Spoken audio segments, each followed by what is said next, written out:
Woo! Audio's working.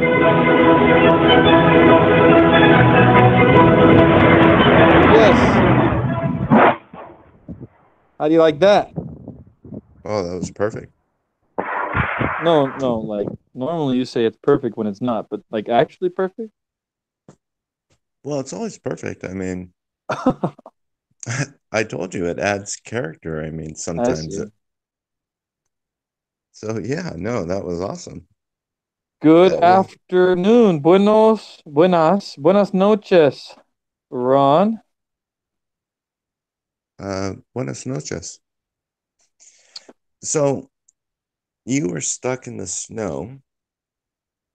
We had some technical difficulties, thus the delay. Just to add some context. That's true.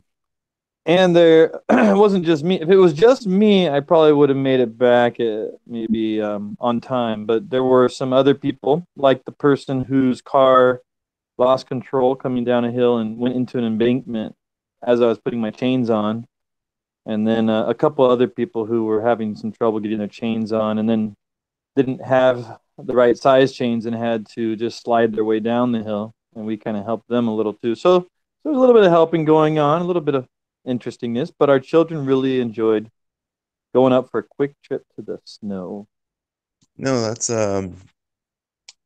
to be expected, especially in Southern California, because you're not typically having to deal with snow conditions. And I'll I tell you, mean, these two drivers fit exactly what you just said. As a matter of fact, it was kind of funny. The car that went into the embankment, I was doing my chains and stuff, and they looked like they were fine. They almost hit another car, probably a foot or two from hitting another car that was parked there as they went between me and that other car. Not not too close to me, but more close to the other car. So that's fine. You know, they're up in the berm. And some people I thought were figuring out what they're gonna do, but this is the best part, Ron. When I finally got my chains on, I wanted to go see if I could help out their situation. And I thought the people on the outside were the people that were stuck looking at what they're going to do, but it turned out they weren't. The people on the outside were the people putting on the chains. I looked in the car, there was four young adults sitting in the car, and they had been waiting in their car probably for at that point 20 minutes. They had not got out of the car. They had not tried to dig the car out. And she was worried, so she hadn't even tried reversing out yet. so she'd slid off the road. Yeah, no, that's believe it or not, even if you're somewhat accustomed to those conditions, under certain circumstances, it's just difficult to drive, No, period. but to sit in the car for 20 minutes and not get out and Or start try. digging your way out or trying to reverse out of it. So, what ended up happening with her?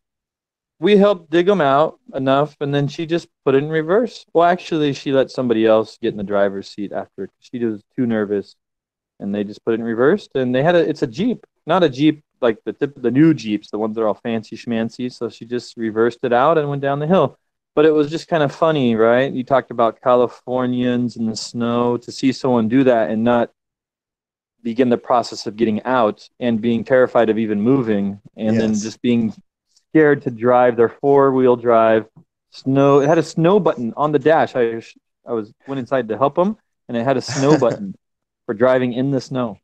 That is Southern California living. Yes. That is, yeah. Yeah, no, that's just stereotypical, like, you head up to the mountains for the day to get into the snow and have no idea what it's actually The what other it's actually. person went in reverse down the mountain because they were afraid to go forward.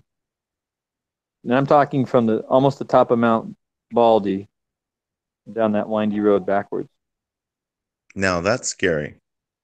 Well, the reasoning was it was front wheel drive, And that way, if they had some issues, they could start giving it some gas to kind of, rather than putting the front wheel drive in the front on the steep hill. It made sense, but I thought that was pretty interesting too. So, are you saying that they drove backwards? Yes, so that their front wheel drive car, the power wheels were up the hill. That way, as they began to slip, they could give it some gas and control it a little bit. It makes sense on a very steep hill, but I'm just saying I don't No, think it not was as really. bad. I mean, Well, when you're facing down the hill and your front wheel drive and it's ice, you're really all you can do is sort of control the direction you're sliding in by giving it some gas. But besides that, you're just so at least this way they're if they start to slide, they can give it some gas and maybe control it a little because the wheels are. Anyhow, I don't know what makes yeah, sense. None of it well, matters. All I can tell you is it was fun and we were late, and I'm sorry. But we're here now to talk about more important things like how I'm going to get a lot of people's money. how you're going to get a lot of people's money, marginal tax rates, racism again. Ooh, there's a lot of racism in the news right now. Yeah, no, that's what I'm saying. I mean, that's the thing. Like, that's always an issue, obviously. So Well, we have it. you would agree that racism's bad. Real racism isn't bad. Well, I mean, that's yeah, you believe of, racism when it exists is a problem. I'm sure yeah, you of would at least course. begin by openly stating that. Of But you're course. talking Yeah. about all the interesting stuff that's in the news. Yeah, no, I mean, racism as defined what I think most everybody defines racism as is, yeah, bad. I mean, but here's the problem. Our buddy Ned, as he likes to go by, I think wants to be creative with the definition of racism, and that becomes the issue. So when you start, trying to get into these deep dive discussions about what racism is, and they're not deep dive actual discussions, they're very creative ways of defining racism where, you can kind of be vague in who's guilty and who's not guilty.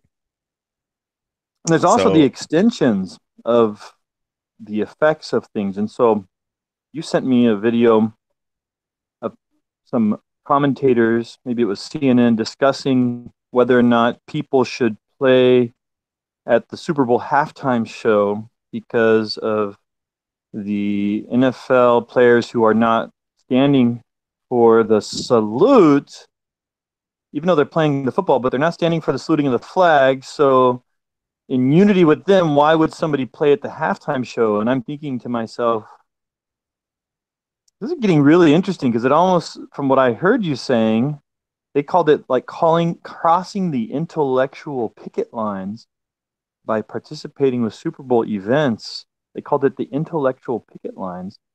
And of course, the people that are doing that might even be called racist. right, Um, right. it gets really out there. Well, and the question becomes, how far do you take these things? Because if you're going to be consistent with them, I mean, everybody's going to be guilty of racism. So it seems slightly silly to me, but I'm always willing to discuss it.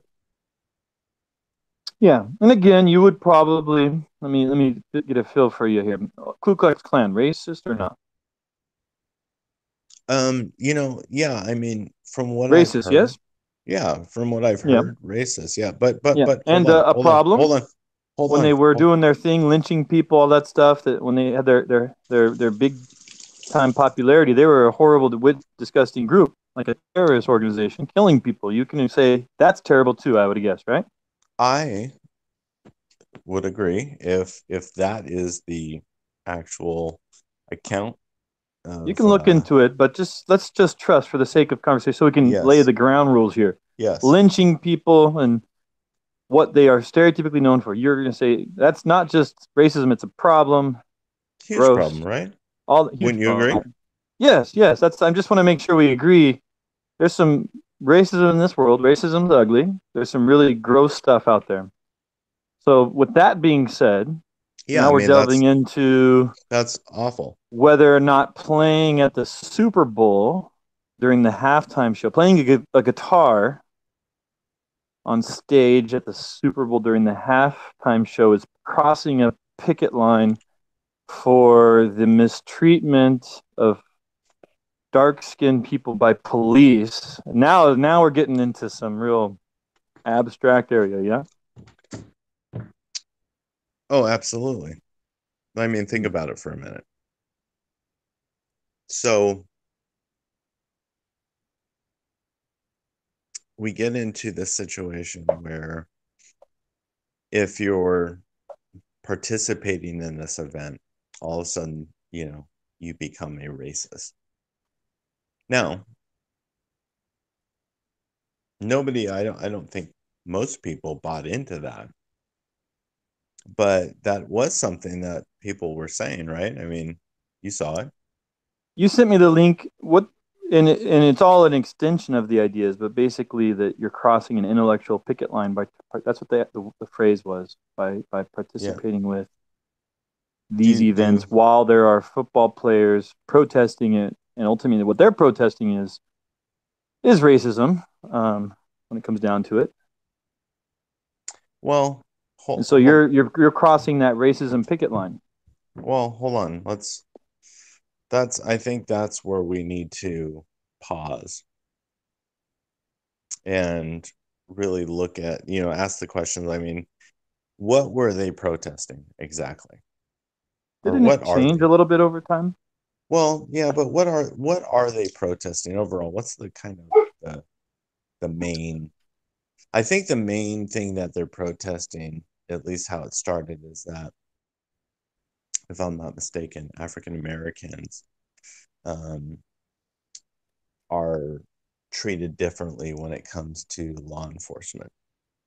That's Yes, the main one. I've certainly heard that as one of the things Right. and a Is key part component to it. Yeah, and the key R- component to it, right? Racial injustice within the policing of this nation.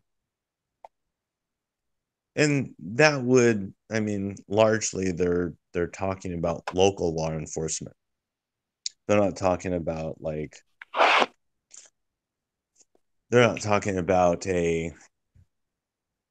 um a kind of a widespread federal law enforcement. They're talking about local law enforcement. I don't believe there Is is a federal police force, right? right, right, right. So I All mean, local police are a local agency. right, right. So that's what they're referring to, right?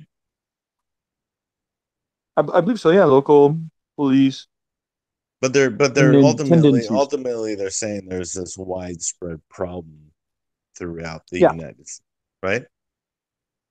Mm-hmm. Mm-hmm. Okay. So and again, I think we're just asking questions. So I don't think it's a matter of agree or disagree at this point. I think it's just asking questions and building the context behind the discussion. So what we know now at this point, what they're protesting are local law enforcement agencies throughout the United States. And the reason why they're protesting local law enforcement throughout the United States is because they feel like the African American population is overrepresented in criminal activity, or they're targeted, right? I mean, they're unfairly treated. Yes. Is that accurate? Yeah, that's what well, I believe that's a lot of the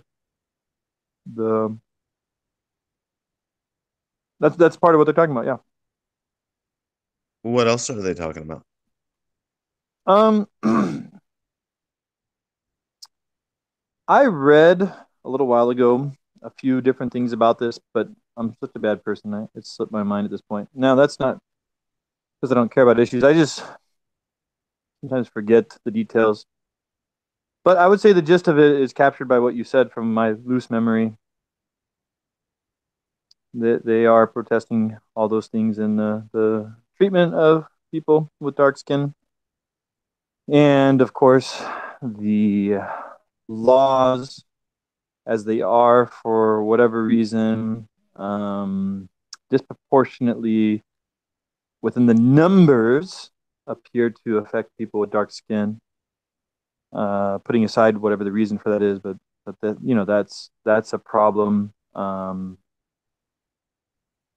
There's many examples of local police departments who did things that bothered people, such as the stop and frisk thing, which I think there was a study that showed that it was disproportionately used against people with dark skin.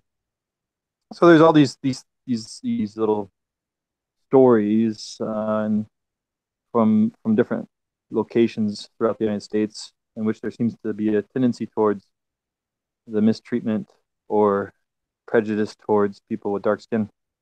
Right, right. Well, and I think, if we take the stop and frisk thing, right? The question we have to ask, I think an important question is, and which is brought up in many discussions that I've heard, is the fact that when you talk about stop and frisk, well, what results did that yield in terms of its goal? So stop and frisk, I mean, when they implemented that with a specific purpose, right?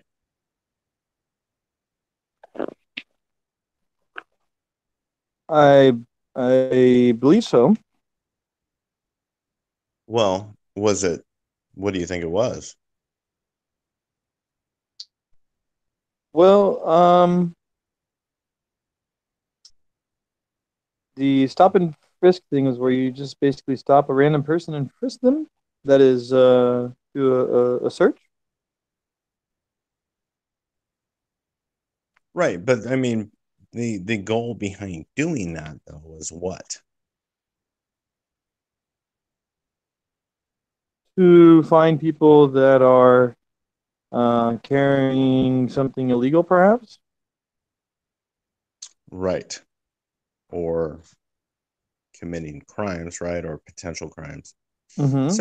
So according to not a few, but quite a few out there, the results of that were that it did actually stop crime.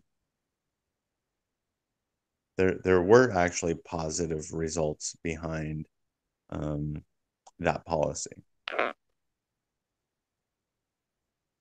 Perhaps there was, but let me read you the data from ACLU report. It said that the Boston population,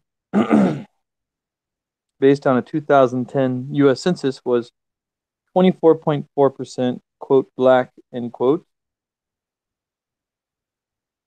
But the Boston police civilian encounters were 63.3% quote black end quote.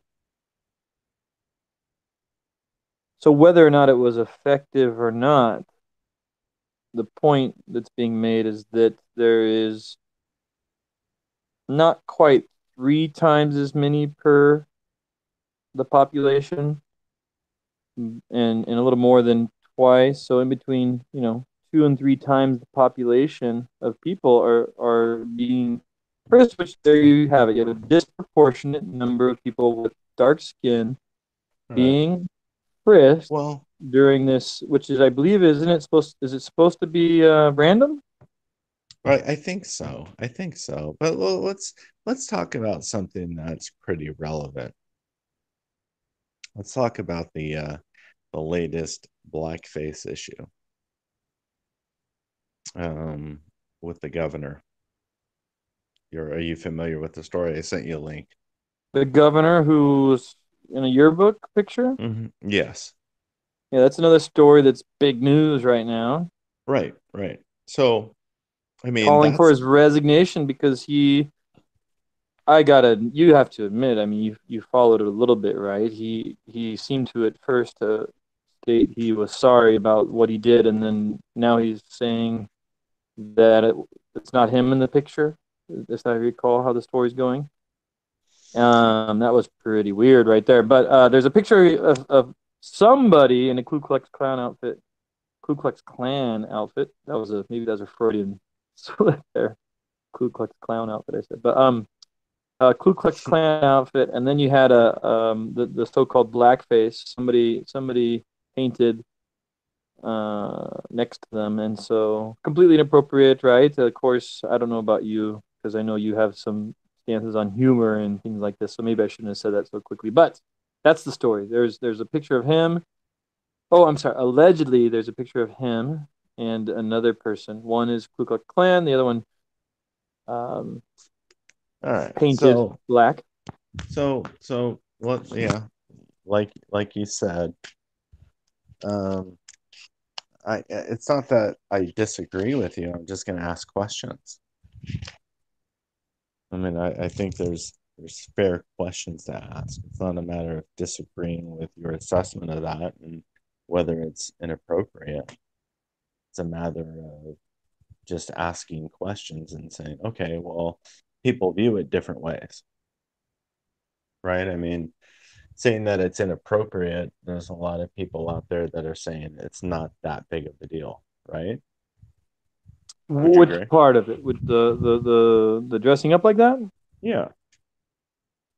Um, I don't have any sort of statistic on it, but it sure seems to be that the majority of people say that that is inappropriate and therefore is a big deal. So I'm not sure. Oh, I'm I'm sorry. not sure what you mean. Let me, I'm going to take that back because I realize that I'm taking it out of context. A lot of people are saying that what he did 25 years ago, right, Yeah, yeah. it is not really relevant for today. Now, this something very similar happened to obviously another media figure earlier, right? Last year, Megan Kelly. Yeah, She now it she is very much connected. Yeah, yeah. So no, she didn't. There was no pictures of her dressing up, but she made a reference or had a story and essentially said that yeah, people didn't really, I think of it in terms of racism back then, like we're defining it now, Yeah. right? So in its context, I'm not sure the guy, whether he's guilty or not guilty, he says he's not, and some people say he is, blah blah blah, all this stuff.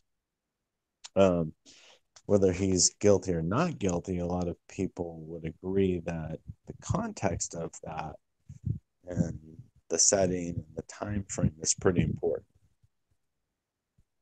I mean, that was a period of time where you would find those things in comedy. I mean, look at the stuff that Saturday Night Live was doing, right? I mean, it's not like that was some weird kind of behavior back then. I don't think it was Um, in 1985 when that happened. It wasn't nobody was nobody was thinking in the terms that they're thinking now. And so to present that as though, the context is the same, it's not. I think I have a lot of reactions to what you're saying. I mean, one, it doesn't matter, in my humble opinion, what people think. you're making light of a very gross thing. And so it's not like Freddy Krueger dressing up like Freddy Krueger, which is disgusting because of the disgusting things he does, or dressing up like Jason or any of these other characters. Who's that guy that you like with the mask? Oh, Michael Myers. Michael Myers. These people are from movies where it's just not the same, but there is a really gross element to the whole KKK thing and racism being a real issue. So it's you would at least maybe I'm interested. Would you think it's at least in poor taste to make a joke about a group of people that lynched actual people? I think with the Like I think today anytime. that um I'm talking from year 0 to 2019. I'm serious. 2019 years. Anytime in the 2019 years. Don't you think it'd be poor taste to make light of something like that? I mean, right now, for example, okay, let me give you a good example. Right now, they're I cutting people's said heads off. ISIS is cutting people's heads off. So if I go to a party dressed up like those hooded ISIS guys in black, and my friend has one of those costumes, it's a beheaded costume. mhm. It's just, what do you think? I would say that's in poor taste. Yeah, Um, I don't disagree with that. that's some I serious stuff in I this world that don't you're playing around with. no, I don't disagree with that at all. I'm not saying you're wrong. I'm saying I agree with you what you're saying. I'm saying that in the context of when he was doing that, if it was him, I'm sorry, but those that particular time was a time where comedy was trying to make light of those things. And not just comedy, I mean mainstream comedy. Like I said, the skits that they used to do on SNL, with Eddie Murphy are some of the best. I don't know if it was that particular year, but I know around that time frame, they were always making light of those things. I mean, shows were running about racism, and they were poking fun of it. And it's like I'm not disagreeing with you, but I think people thought about it differently then. I mean, you're presenting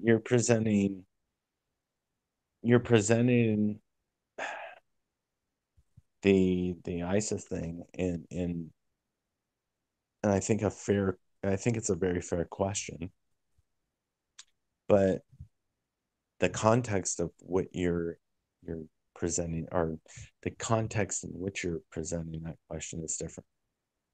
So in 2019 as compared to 1985, we're talking about two totally different times. And that's important. That's important because now if you were to ask anybody during that period of time if they thought if you really press them and said, hey, like, do you think like it's funny that you're making fun of a very sensitive, not just sensitive, but kind of a horrific kind of behavior? You think anybody would go, yeah, like I think it's okay? No, no, I don't think so. I don't think so because I mean, you were a child back then. Um, you remember? I mean, it wasn't like I don't think you would have agreed that it was okay back then to do those things.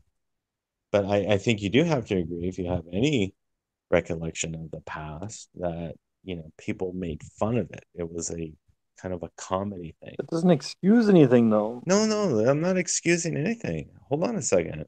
It's not excusing anything, but I mean, we're talking about something somebody did 25 years ago. And we're completely like dismissing the context of what it was. I mean, how was that even allowed in the yearbook? I mean, if we're really I know. concerned, I feel like I know the answer to that, and I've talked to enough people who have dark skin and experience in this world, Ron, to say that there is a double standard. There is um, a a underlying racism to the culture in such a way that somebody can make those jokes and get away with it because here comes the racism part. Maybe you disagree with me, but because the most of the culture is so-called white, so quote white in quote. I don't like these terms, but and like it or not, I've told you this before. A sad so-called white privilege that I get to experience is people think I'm racist, and so they tell me racist jokes. And so take those two things I just said, and you end up with people in Ku Klux Klan outfits and other people dressed up with dark skin, and there is a group of people who think that's funny, but I'm gonna cry out racism. This is what everyone's talking well, about. well, This is what people are talking about. This is the actual thing that they're trying to point out. They're trying to say uh, that is the underlying racism that shows you that there is still sort of this underlying acceptance of junk like that. okay. Well, and that's fine. That's fine.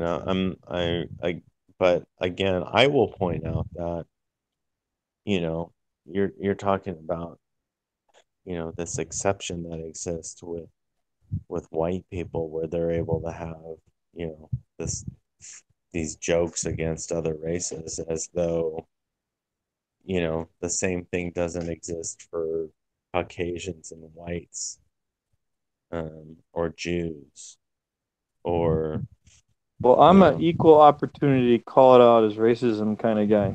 well, okay, So all of that's that's racism. fair. Okay, that's fair. I think if you consider all of that racism and all of that inappropriate, I think, I can deal with that and I can say, okay, then, that's a level playing field. That's a level playing field. And you know, that is something where we go, okay, well, if we're going to call out, all of these things, um, you know, but at some point though, like in this particular situation, at what point though do we say, okay, like that happened 25 years ago? I mean, is it relevant today? I mean, he wasn't elected. I mean, that happened 25 years ago, and they're calling for him to resign. A lot of people, not everybody, but a lot of people. And although I'm not going to disagree that, it is appropriate or not appropriate, the fact is that did happen 25 years ago. And assuming it is him, I mean, is the context important? Is that an important part of the discussion? I mean, I should would we? say here, let's try this. Let's go at this at a different angle. A context is part of the conversation, undoubtedly. I can give you that. Like, what was the context and what was all that stuff. Like, of course, that's part of the conversation. But what I'm trying to say is, no matter what the context,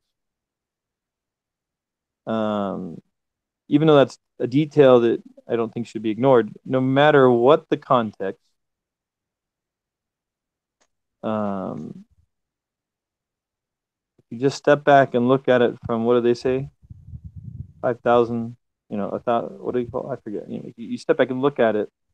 Well, I think here's the You, here's you see what it is that everyone that I can think of as this sort of anyway. There's this description of the culture as fundamentally at its core racist, and I see Okay. that in Well, a picture. If somebody puts that up in the yearbook, in a medical school yearbook, and that got accepted into the page, you say, "Oh, see, that shows that me, like shows this or that, whatever you think it shows." I'm just telling you, it shows me that something's wrong here.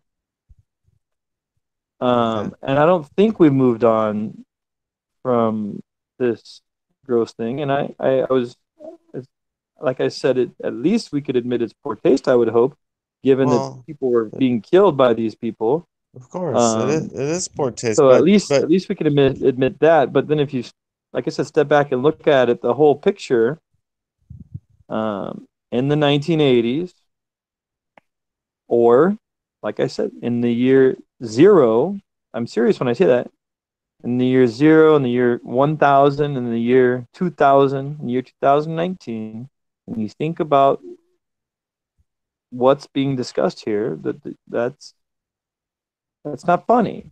no, okay. That's fine. That's fine. But again, when we're talking about the bigger, broader picture that you made a statement and you said, I don't think we've moved on from those things. And I'd say I completely disagree with that. Obviously, I mean, we've moved on from those things. That wouldn't be accepted today. I mean, it would what in what context would that be accepted today? I mean, where? I mean, in some like backwoods, privately funded like operation that nobody knows about, some extreme like case. I mean, other than that, I mean, that's not going to be something you're going to see today. I mean, most everybody's saying, "Hey, that that's it's just not appropriate. It's not funny." So, so, but I just, so here's a good example, and I'm interested in what you think about this. Michael Donald was lynched in 1981 by several Ku Klux Klan members. Don't you think that no matter what you just said, the fact that in 1981 the Ku Klux Klan lynched somebody should cause you to give no excuse to people? You might say they're ignorant. I get that, but that does not excuse them making fun of a historically disgusting organization that killed all kinds of people based on the color of their skin, and even poorly pigmented people who sided with people with dark skin, richly pigmented people. So there's this whole history, and then in 1981 there was still, somebody was killed by the Ku Klux Klan, and I think it reeks of the whole quote white privilege end quote, and that people who don't have to deal with that think it's funny. People who don't have to deal with the people in the hoods in any serious way, they think it's funny. And if you want a great example of what people are talking about when they talk about white privilege, I think that's probably what they're talking about. That people can dress up in these outfits, put in the yearbook, and just have a good time with it. When we're talking about actual people being killed, Yeah, well, and and this is something that you'll never have to deal with, Ron. no, that well, You're okay. never gonna have to worry about the Ku Klux Klan lynching you. Well, Jeff, you're getting into a whole nother area and a whole nother discussion. What I'm talking about, what I'm referring to is this idea of the context of the yearbook and the reality is that, you know, black people, I know you don't like that term, African American people participated and were a big part of the comedy scene back then. And they themselves, you know, brought light to the issue. And that's what I'm talking about. I'm not talking about this other stuff. I'm talking about specifically what happened. And what happened was there was this picture in a yearbook of a guy with a black face and a guy with a Ku Klux Klan. And I don't think anybody is saying that, you know, especially today, that that's not appropriate. But to say because it showed up in a yearbook in 1985 and somehow it has relevance, you know, today, um, you know, I mean, I guess we'd have to ask, does that individual display behaviors that would indicate he's still, you know, is racist? Well, I would assume he got elected and Yeah. And this is the part I people. said going in a different direction because are you aware of the that's this guy Robert Byrd in office from January 3rd, 2007 through January 28th, 2010. And this is going to go in a different direction, but I think it's a very interesting direction, which you might find interesting, I think. Are you aware of this guy, Robert Byrd, 2007 to 2010?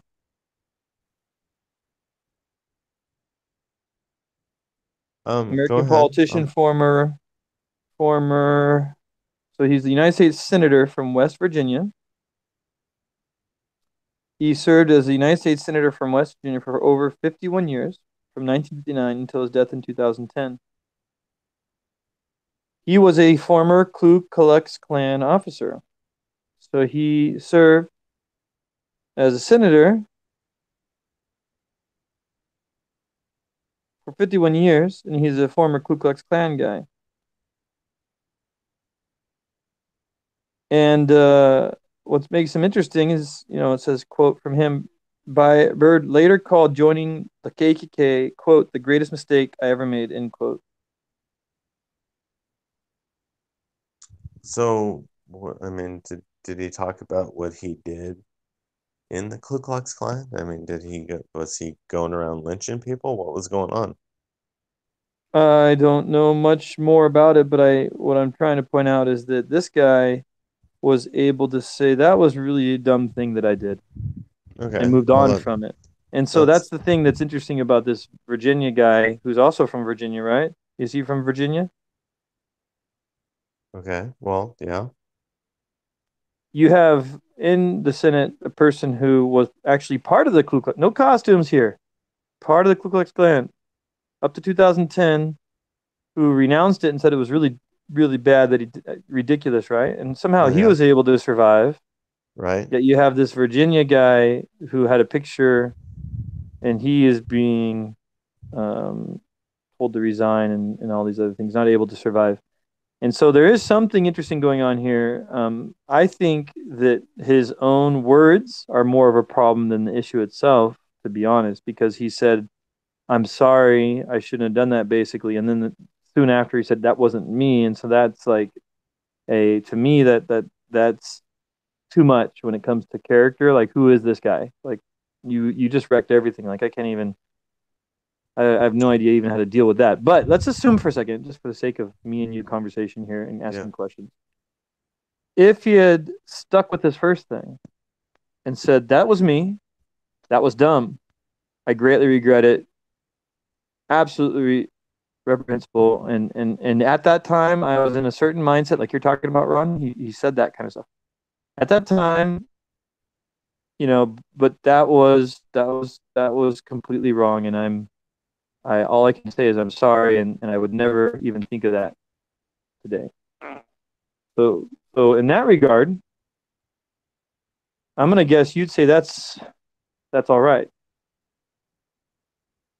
Yeah, I mean, that's reasonable, isn't it? I mean, to say, hey, it was a dumb joke back then, but it was a joke, and I, I by no means would agree with.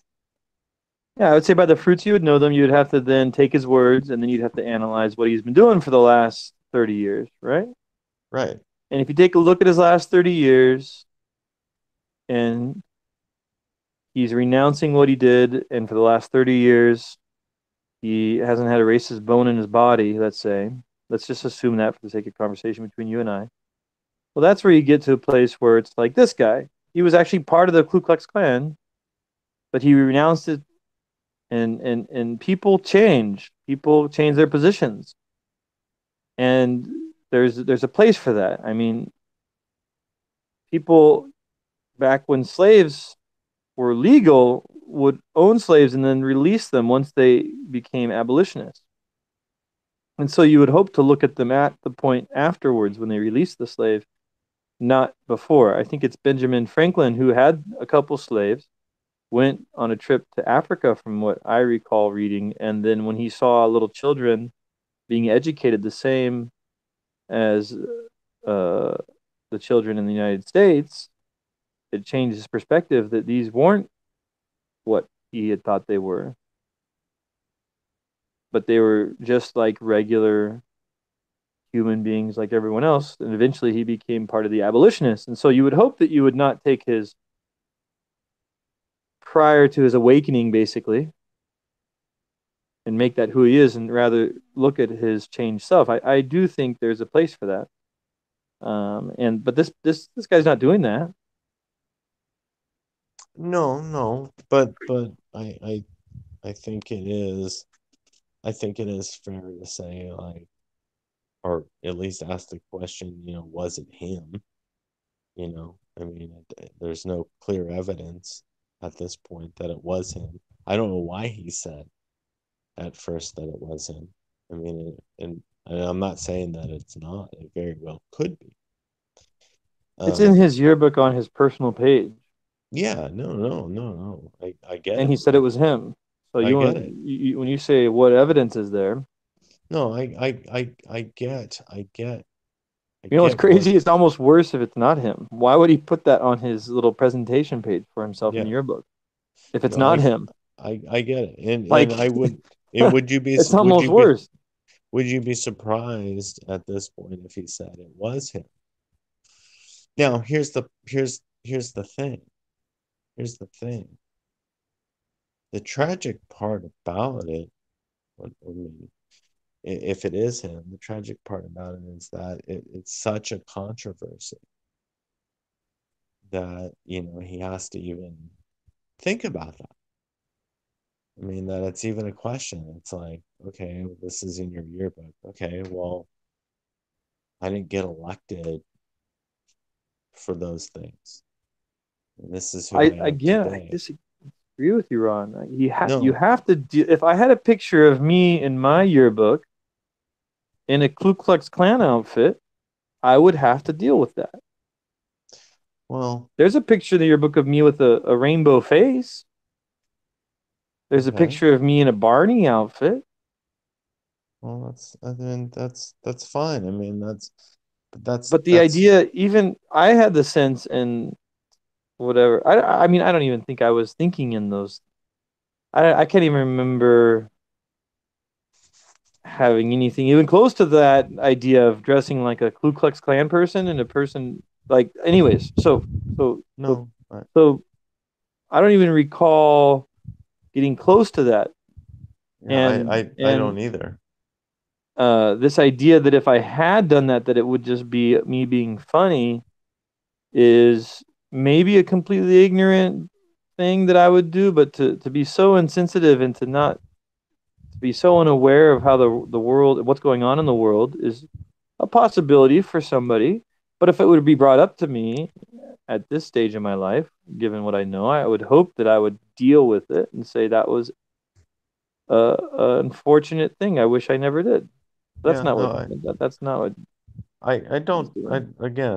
I don't disagree. The problem is me personally, I don't know enough about the story. I get what you're saying. I mean, as far as the evidence thing, you're right. I mean, it's not like people don't have those concerns for a specific reason, but that goes with a lot of things.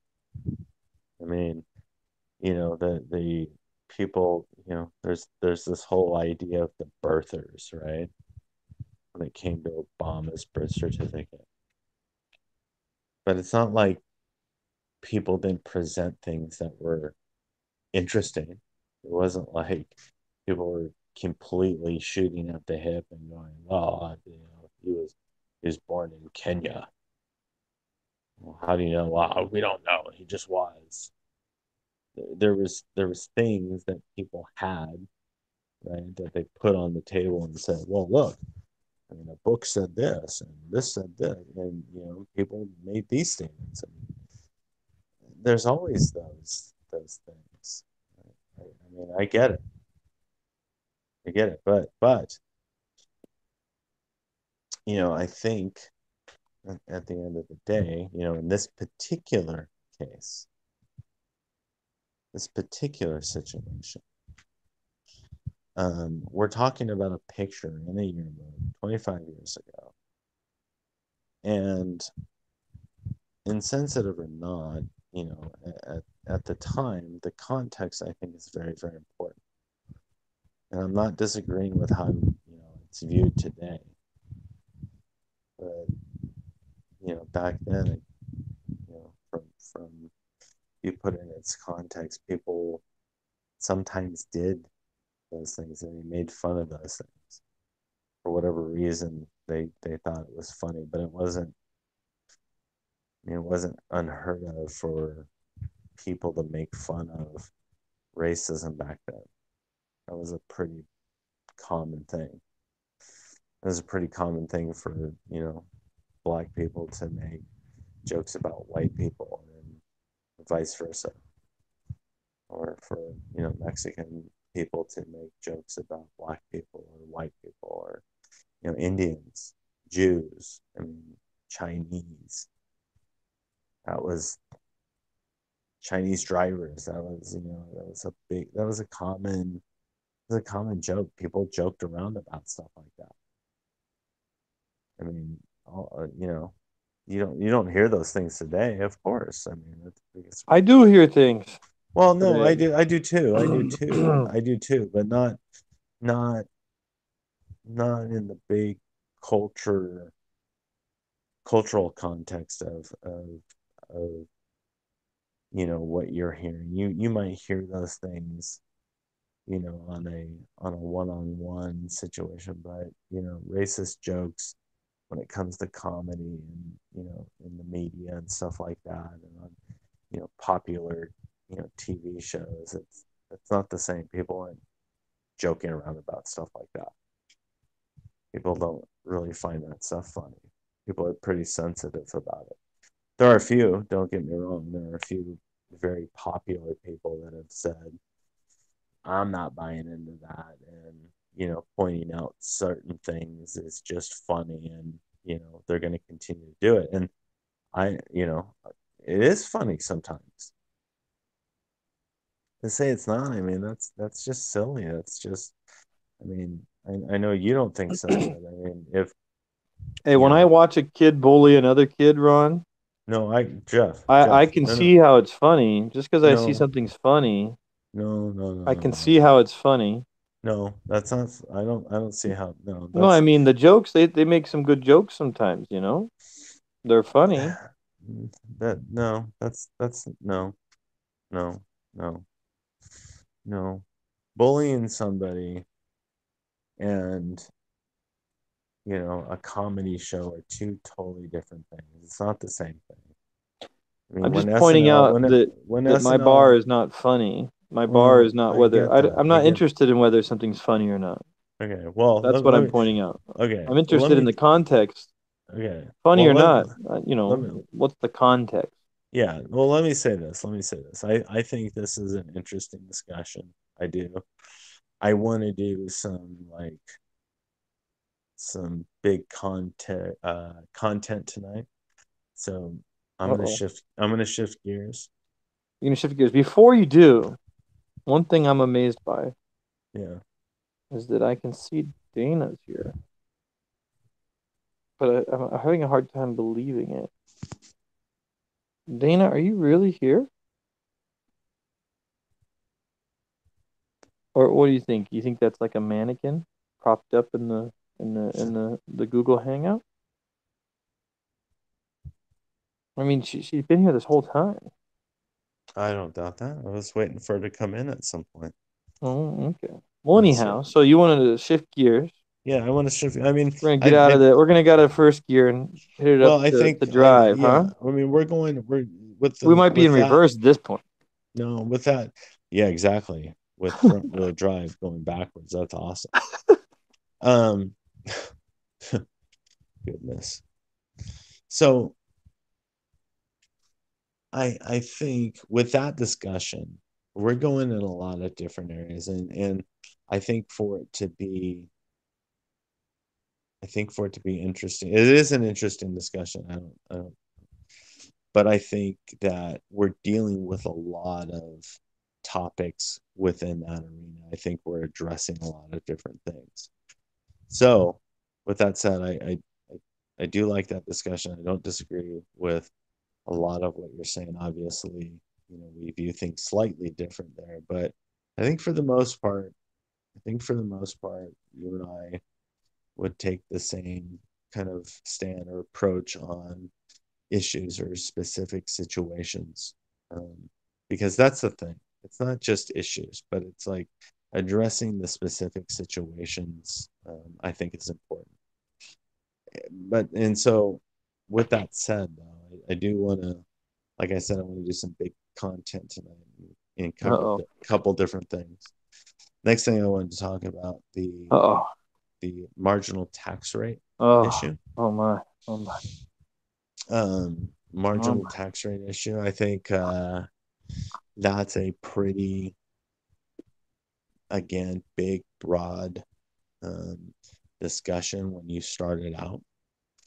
Um, I do want to say up front that when it comes to taxes and government, this idea that conservatives are against taxation and completely against government is false.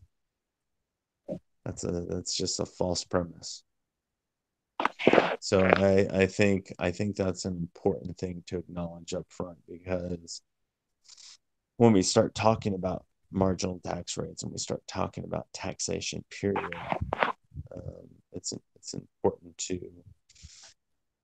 to know that you know we do have some common ground. We do have some agreement on that stuff. And if And possible, can we flesh that out a little bit? What you're saying is that you are not opposed to the idea of a government that is a see that's kind of over the people, that takes a portion of their whatever, whatever that is. There's so many ways of doing that, but takes a portion of their whatever and then sort of does something with it for the overarching good of everybody. right. So for example, if we were to take, just the, you know, bring it down to, the basics, right? So you live in a city, and in that city you pay taxes when you go to, purchase an item, city taxes, right? Local taxes. And those taxes go to benefit the community. Let's say, for instance, that those things, and they do, those things go to repair roads or even build roads, or improve roads, right? Reconstruction, all that stuff. Stoplights, Um, Stoplights, all kind, yeah, signs, landscaping, all bronze that. statues of Ron Yes, all that on every stuff corner. on every corner, right? Um, all that stuff, and so I think, for the most part, again, you know, what we what we need to do is pause for a minute and say, well, when it comes to marginal, the concept of marginal tax rates, what are the concerns? Because it was something that was presented to us to discuss. So I guess I have to ask what is the question specifically? It was asked to us. Yes. I don't remember. I know it was asked. There was something we were asked to talk about this, right? Yeah, yeah. So I mean, is there? I don't know what the question is, so it's very hard for me just to go. It was said, you know, talk about Well, while I marginal get to that tax question, rates. I'll go look for it. Talk Let's see about if marginal tax I'm rates. going to quiz you. I'm going to quiz you. I didn't understand the whole thing until probably maybe 25, when I was 25-ish, around then somewhere. Even as a mathematician guy, right? I have a math degree. I didn't understand the whole marginal tax thing. That doesn't mean everyone does, and I'm just out of the loop. Um, Well, if you're gonna ask me specifics on, what somebody is taxed at if they're making 125,000 to 300,000, I'm going to tell you I don't know. If you're going to ask me, what is somebody in the income bracket making 10 million to 25 million, I'm going to tell you I don't know. I don't know the specifics. And if you're going to ask me, well, is somebody in the marginal tax rate, is somebody making 53,000, do they are in that concept, are they paying a lower percentage of their income than somebody is that is making $10 million? I'm going to say, well, the idea is that they do, but in reality, is that true? Again, I don't know. That's a big, broad discussion. There's a lot going on there. but my So question for you you, need to be, before you my start my quizzing me, quiz, my quiz question is, before you start quizzing me though, just know there's a lot about that and that topic that I'm going to admit that I don't know. all right, But the but overall but this the is an overall important one. concept, okay. This is an important one. Suppose I gave you a marginal tax plan, and it was that if you make $50, you're charged 1% tax. But if you make $100, you're charged 50% tax. Would you be able to tell me my tax if I made $10? That's my question. So what's 1% of 10? I I meant to say 10%. Sorry, to make things Okay. easy. Sorry, 10% of 10. You know Well, 10% of 10? let me ask you something. Well, What do you know 10% of 10? what's the issue? I just want to make sure that we all, see, I didn't understand this. I just want to make sure all of our hundreds of thousands of listeners and you understand what the marginal tax means.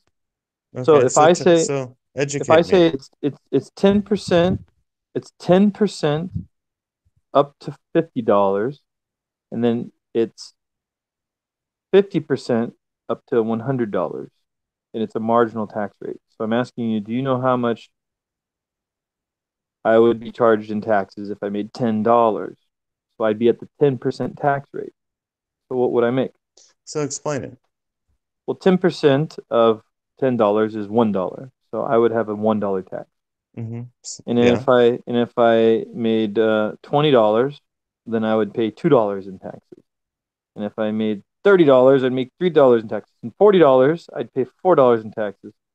$50, I'd pay $5 in taxes.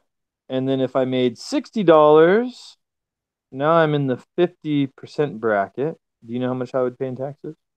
It's gonna be 50% of that 60. So what would be my how much would my taxes be? 50%. Well, tell us, you're the mathematician.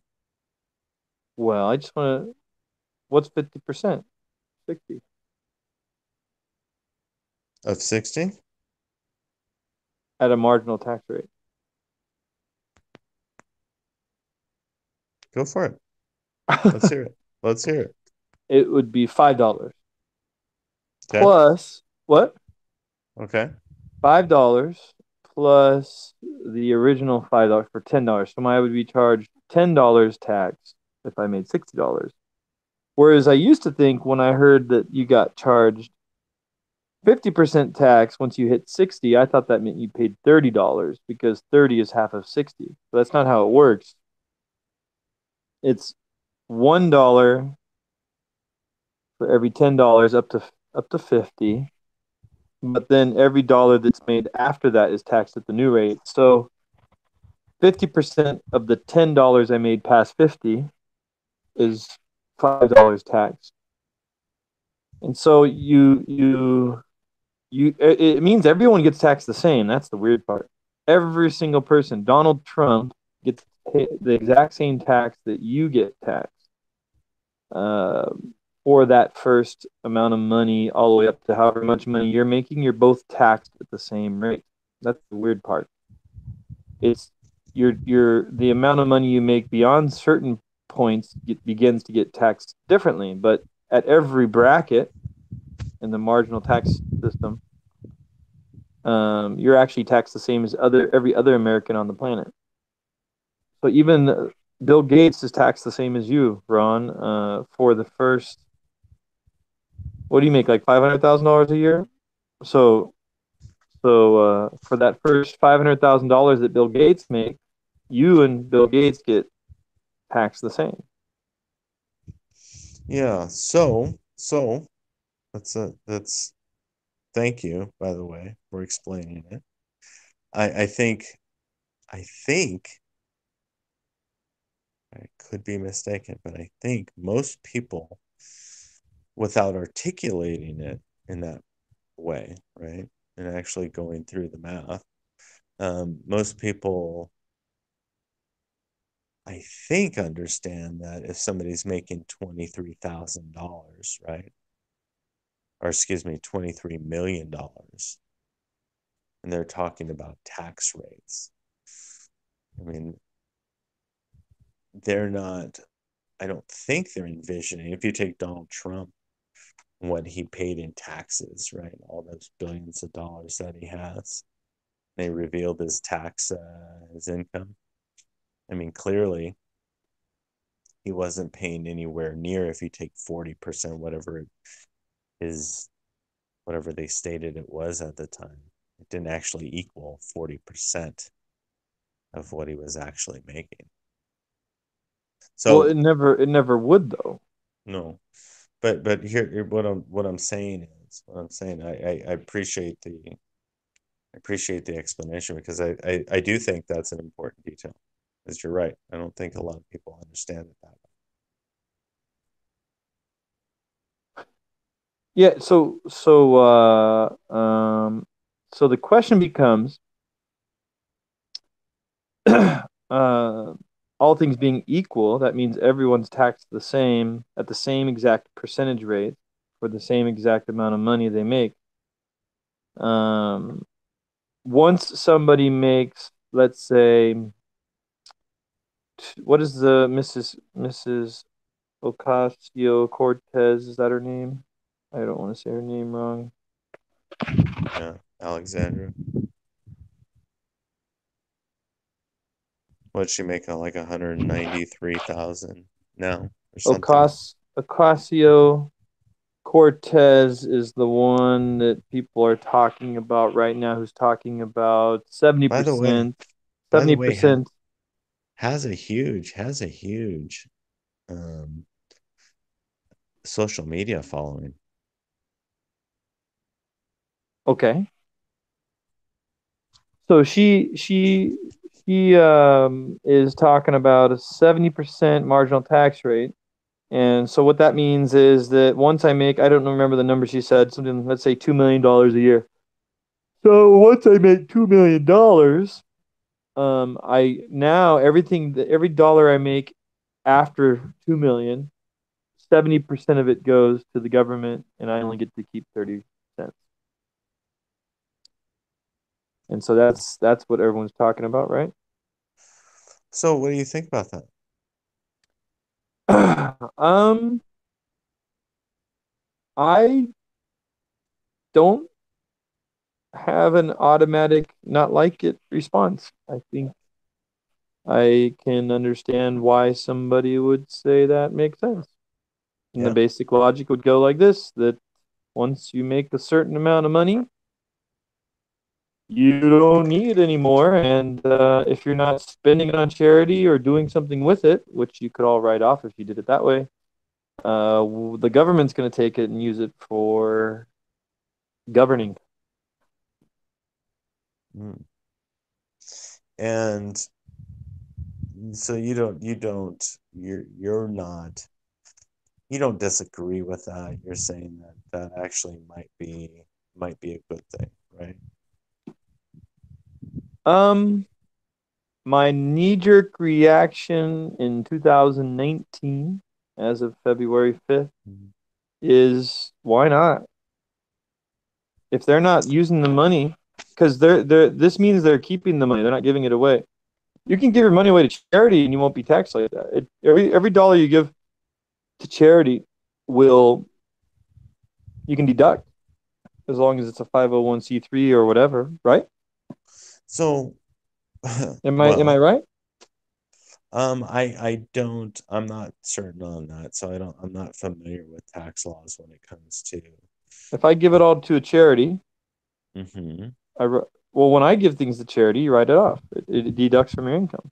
Yeah, yeah, I would agree. So, but I I'm I assuming don't that just know. continues on forever. Is there a limit to that? I don't Can I know. give away all my money and have zero tax? I don't know. I don't have Okay. a full scope of the tax laws because I know that if that were the case, I would think that a lot more of those people would just give away their money,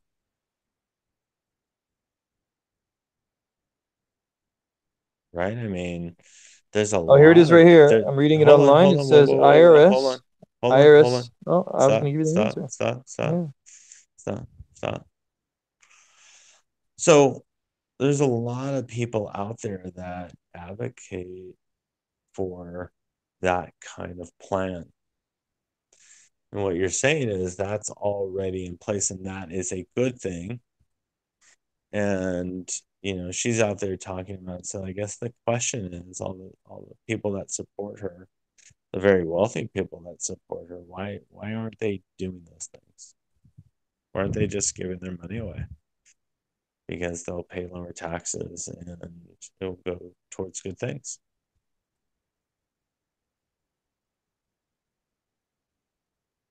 Mm-hmm. That was a question. Why aren't people just giving away their money? Yeah, I mean, think about it. You said in 2019, right? In this day and age, it's a great idea, and No, I'm you can telling you see. that I might change my opinion, but I'm just Oh, telling you oh, my oh, oh, knee-jerk knee reaction. jerk, knee jerk. My So knee-jerk reaction after having thought about it at length, once I understood marginal taxes, is that why not? That's my knee-jerk reaction is why sure, not? okay. If the person's So not, because if the person's using the money to buy, let's be ridiculous here, yachts and Ferraris and Lambos, then they're gonna be charged the full tax because they're just spending the money on things. But if they're spending the money on charitable things, or I'm gonna guess you can also reinvest money in your own businesses and all kinds of stuff. I don't know the answer to what I just said, but yeah, I'm gonna guess you can deduct for a variety of reasons. But certainly, I'm looking online. You can deduct up to 50% of your income. That's the max. So if I make $10 million and I hand off $5 million to charity, then at least half of my money will be going to a charity of my choice.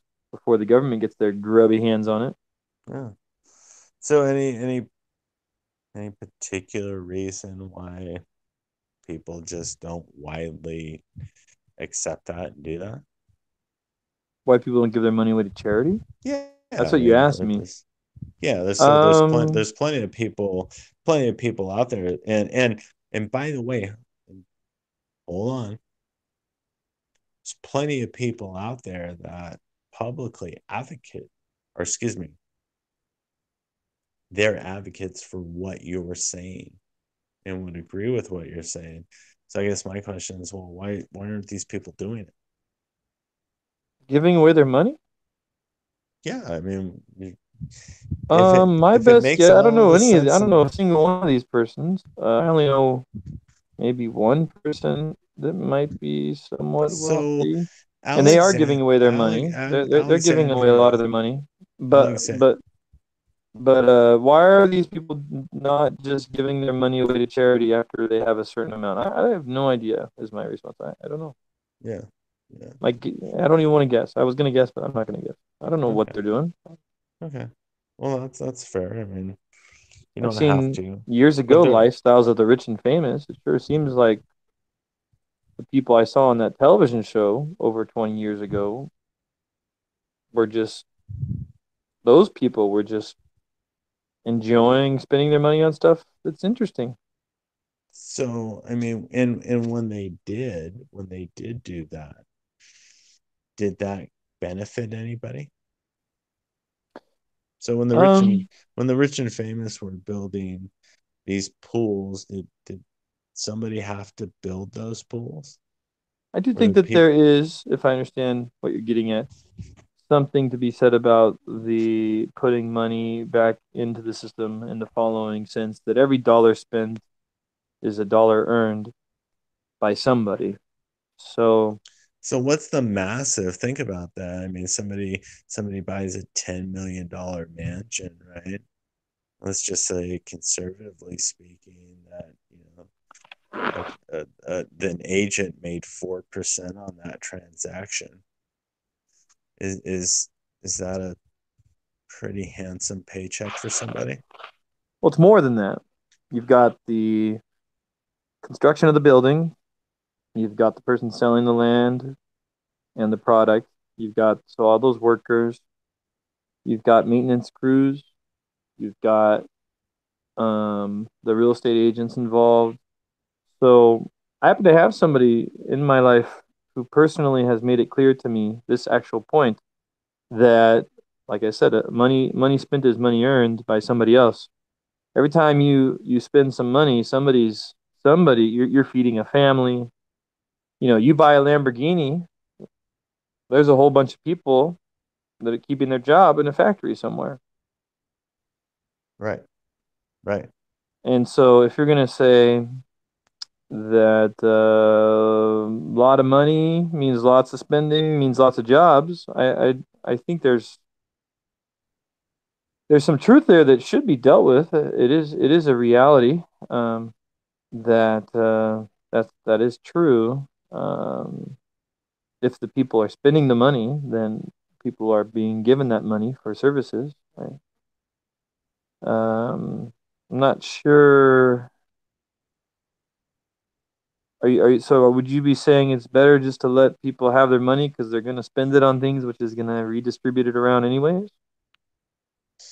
Well, no, I wouldn't necessarily say that. I would say that, when it comes to taxation and what the goal of taxation is, that should be examined. And I think one of the things that you said was that if somebody makes over, if somebody makes a certain amount of money. Now here's an interesting thing that a lot of people brought up during the time that he said it, but you know, essentially Obama had made the same statement, and over again, I heard people asking the same question, but I didn't hear anybody really answering it.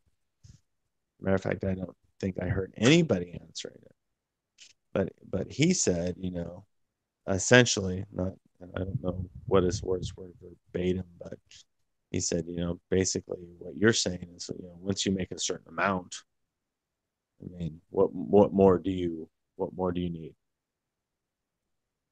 And so the question is, well, what is that amount? What's the amount? Is it 500,000? Is it a million? Is it 2 million?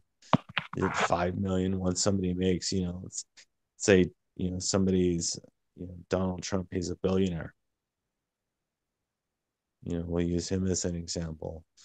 He's a billionaire, so he's making $1 billion a year. Well, what should he keep that $1 billion?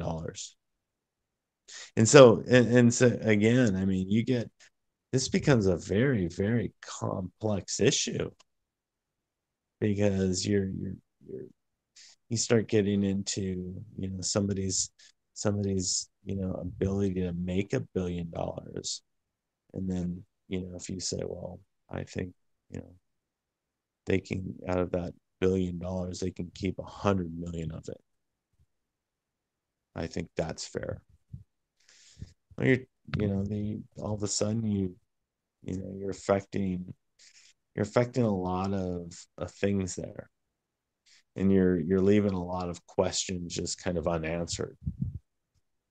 So again, another very complex issue that simply saying that somebody makes over a certain amount and the rest should go to government, and your knee-jerk reaction is you know the, the government should decide. Well, I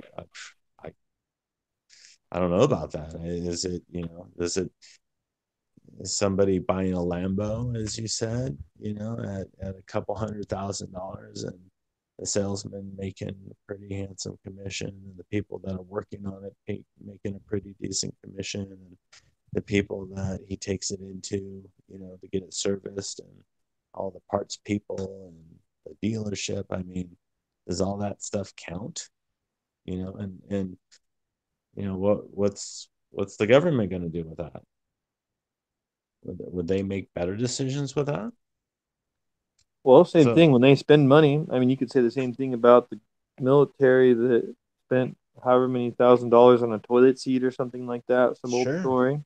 That sure, money went to somebody, no, and then that absolutely. money, once it's in somebody else's hand, of course, what do when they get their money?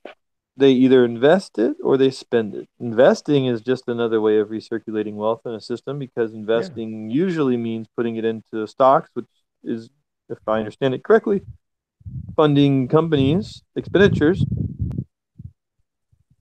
right? Isn't that Well, right. publicly traded companies, when they Take sell off their stocks, they get cash, from what I yeah. So understand? so no, take the military. Take the military. I mean, that's a great example. And take the military for example. So we, tax dollars, collected, and that money goes toward the military budget. And within that military budget, there's a lot going on. I mean, you think about all the engineers that actually do produce kind of some interesting, cool things, right? Technology comes out. I mean, it's not like there's not a a place for that. It's just that the question, it's a lot more complex than just saying, somebody makes this amount of money, then this amount should go towards that. I think that's a very surface level kind of response to these discussions. High level, very high level, very just basic, kind of comment. It's I don't understand. I don't understand how that's the tax system as it is. It's complex because of the complexity of our economy. Although I don't, I hear Well, let me throw a people, little monkey I wrench hear, in here. yeah, I'm go. suggesting that I don't have a knee-jerk reaction opposing the idea. Now, No, that right there is just me stating the idea that the government would take that large sum of money. That does not mean I am pleased with the idea of them just taking it just to take it, nor that I agree with how they spend money or all the different things that are going on here. So just to be clear, I'm not saying that governments should just take money to take money and spend it however they want. I'm just pointing to one very focused aspect, which is it reasonable for a government to basically steal someone's money? As I'm reading it right now, Ocasio Cortez's 70% of somebody's income after $10 million. So, isn't it reasonable that if somebody makes $10 million and then, sorry, they make $11 million, that the government will take 70% of seven that 1 hundred million. thousand dollars of that 1 million. last million after the 10, and they can keep 300,000. And then if they if they made 20 million as an extreme example, the government would take 7 million, and they could keep 3 million. And I'm just saying, I don't know, like, okay, like we're talking about such large sums of money at that point. There is something that feels kind of like, and there's just maybe it's complete. Maybe I'm just being a doofus or something, but Mm, no, no. there is something that's kind of like, well, if the person's just they're not if they're just making that much money and they're not writing off a whole bunch because they're giving it away to charities of their choice, they're just storing it up and spending it on whatever they want. Kind of like, why not? Now, I also have a little quieter voice inside of me that is not as knee jerk yes that says there's something wrong here. But I don't know that voice is as strong as the voice that says, they're making $10 million, not giving it away. So I don't know. Says who? Well, you Says can write who? off. You can write it If off. Jeff, if they're spending it on that Lambo and they're buying that really cool pool and they're buying that super like expensive property on the beach of Malibu and they're buying those things. I mean, in some sense, they are giving that money away. Yeah, it's like buying Girl Scout cookies. You Well, get to enjoy the cookie, and you also get to know that you're supporting something. yeah. So I mean, So they buying a Lamborghini is like a rich person's version of a Girl Scout cookie. They get a little bit of pleasure out of providing people jobs. well, I mean, what you're I'm saying, I'm I'm not saying it in a mocking way. I am saying that I mean I see it. There's actually truth in here. There is truth in there that I don't hear a lot of people talking about. There is do, truth in those statements. well, I mean, think about something for a minute. I mean, if you're the guy that designed that cool Lambo, or you're the people that on the team of people that designed that cool Lambo, and that's what you like to do for a living, right? And you're kind of geared towards that, and it gives you the ability to use your creativity that way.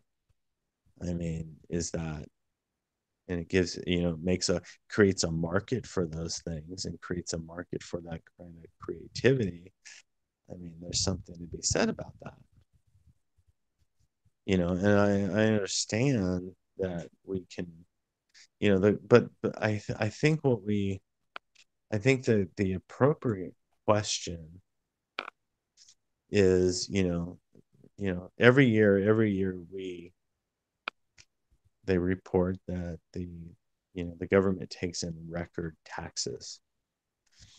So I think that the better question is, is the income that they're already receiving Is the income that they're already taking in, is that being spent in an appropriate way? So, the narrative and the premise that we're constantly talking about is that there's all these needs out there. And, for the most part, nobody disagrees, but we need, if we had, you know, we had, this much in taxes and we could do all this stuff. Well, people do the math on this stuff all the time. This is, and again, I say this a lot, but this is not me making up stuff. People already have thought through this many times. That people do the math on this stuff. If you confiscated all the wealth, right, in the United States up to a certain level, and you took in all those trillions of dollars and you spread it out, or put it into our debt as it is right now, what that actually comes out to, it's this ridiculous small amount of money. Or even if he, the CEO, he gives up his bonus, and several, all this stuff that people, throw out there and say. I mean, it's a big discussion. It's not just, it's not as simple as saying that, somebody makes $10 million, and we're just going to say, well, anything above the $10 million, you know that that extra million, if they're making 11 million, is taxed at 70%, and so on. And that seems fair. It's like, okay, well, again, but the discussion goes into, which I think you acknowledge, goes into a, bigger, broader kind of picture.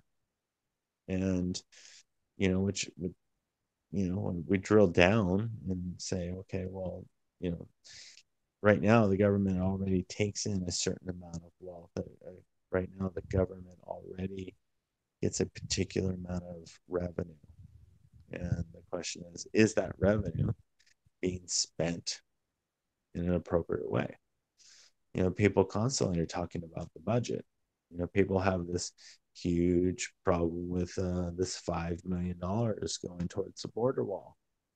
And people say, well, that $5 billion can be spent a lot better ways. And I go, okay, well, can't that be said about a lot of the things we're spending money on? I mean, it's like, if we narrow it down to, that argument, we could, there's all kinds of stuff that we can start examining and saying, well, wait a second here. We're spending money on that, and we don't care about that particular issue. That translates into a lot of other things. And so I think that the question is, it's like, before we start talking about, taxing people and trying to drive more revenue, it's saying, well, okay, what's the issue with the money that we currently have going in? Why isn't it enough? And that's a question a lot of people are asking. And that's the, I think I sent you something not too long ago. It was some meme that it, kind of said the same thing. There's some fraud uncovered, within, within some spending bill or whatever. And it's like, well, that's, those things need to be addressed. I mean, we can say people should be taxed, but it's like, that's not gonna, that's people being taxed more isn't gonna solve the, the greater issue. The greater Did issue they is continue to pass budgets that what's are that? higher than the Yeah, expected revenue? they continue to pass budgets. I mean, there's all that stuff. It's like, not just, what's in that budget. How's that money being spent? I mean, is it being spent appropriately? There's all kinds of arguments behind that too. So I don't know that again. That's a that's a big discussion. It's a big discussion that, and you get into, that's when you get into the, you know the arguments, behind smaller governments, big governments, you know, talking about local governments and that their ability to kind of know what the community needs, and money being passed on to them in a greater way. Now, So on the flip side, Ron, if you had your way, just think about all the things that wouldn't be funded and all the ways that money wouldn't be put back out in the system and all the people that wouldn't have their jobs if you balanced the budget. no, I don't disagree. I don't I disagree. mean, we, in a weird way, we're sort of lubricating the economy by overspending because we're just putting money out all over the place. Well, yeah, no, I don't disagree. And think about that. I mean,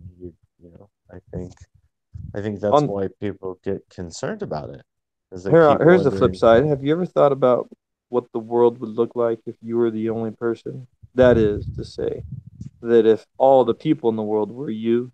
Have you ever had this thought? Because I've had this thought a few times. Oh, yeah, Have you had it this thought? yeah, it just wouldn't function. Well, so what are some things that would immediately go out of business if all the world was Ron? Oh, gosh, quite a few things, obviously. I Name mean, something. I don't know. I guess probably Lambos. I mean, I wouldn't You don't necessarily think go. you don't think that if you were Bill Gates, you would buy a Lambo? Because remember, it's you, Ron, in all the different things in the world. So you're the rich, you're the poor, you're the middle, you're everything. Yeah, You're in I mean, government. Everything is you. So just think about all the businesses that are around you. Which ones would probably go out of business? No, well, I don't know, because I'm not in position. I'm one number one. It comes down to my preferences and my taste.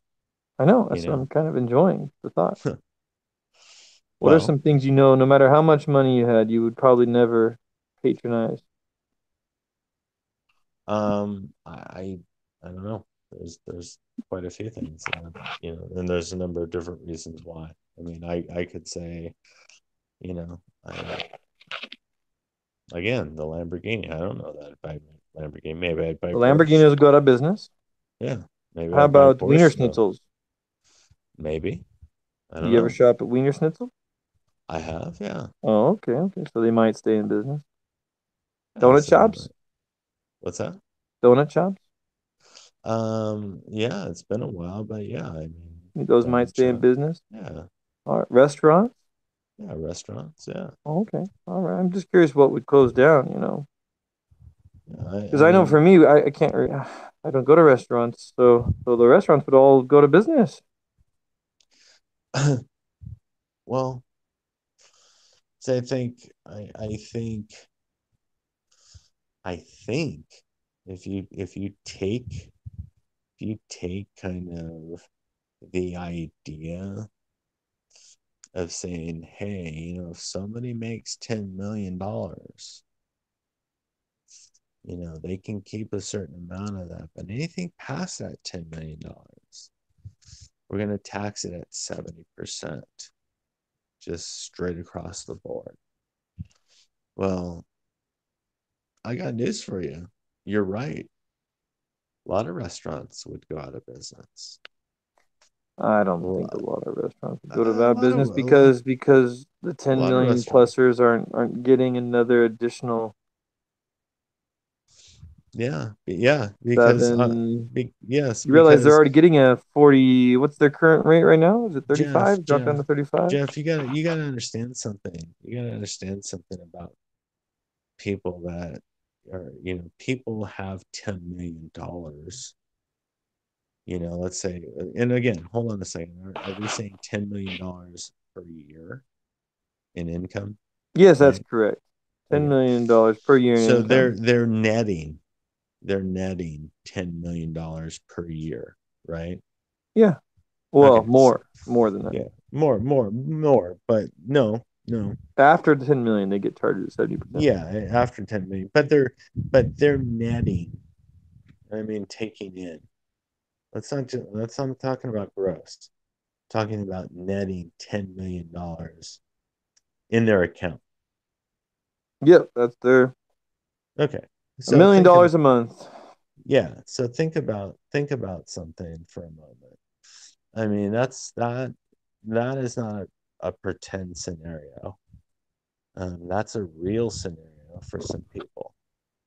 And that's a real scenario for a lot of people. Well, those people, you know, whether anybody likes it or not, they, they go out and they say, hey, I want to start a new business, or I want to start, I want to invest in this, or I want to, I want to give towards this charity. I want to give towards that charity. Well, if somebody's making $10 million and they're able to do, whatever with 10 million, in their minds they're thinking, well, geez, if I can do this with 10 million, imagine what I could do with 20.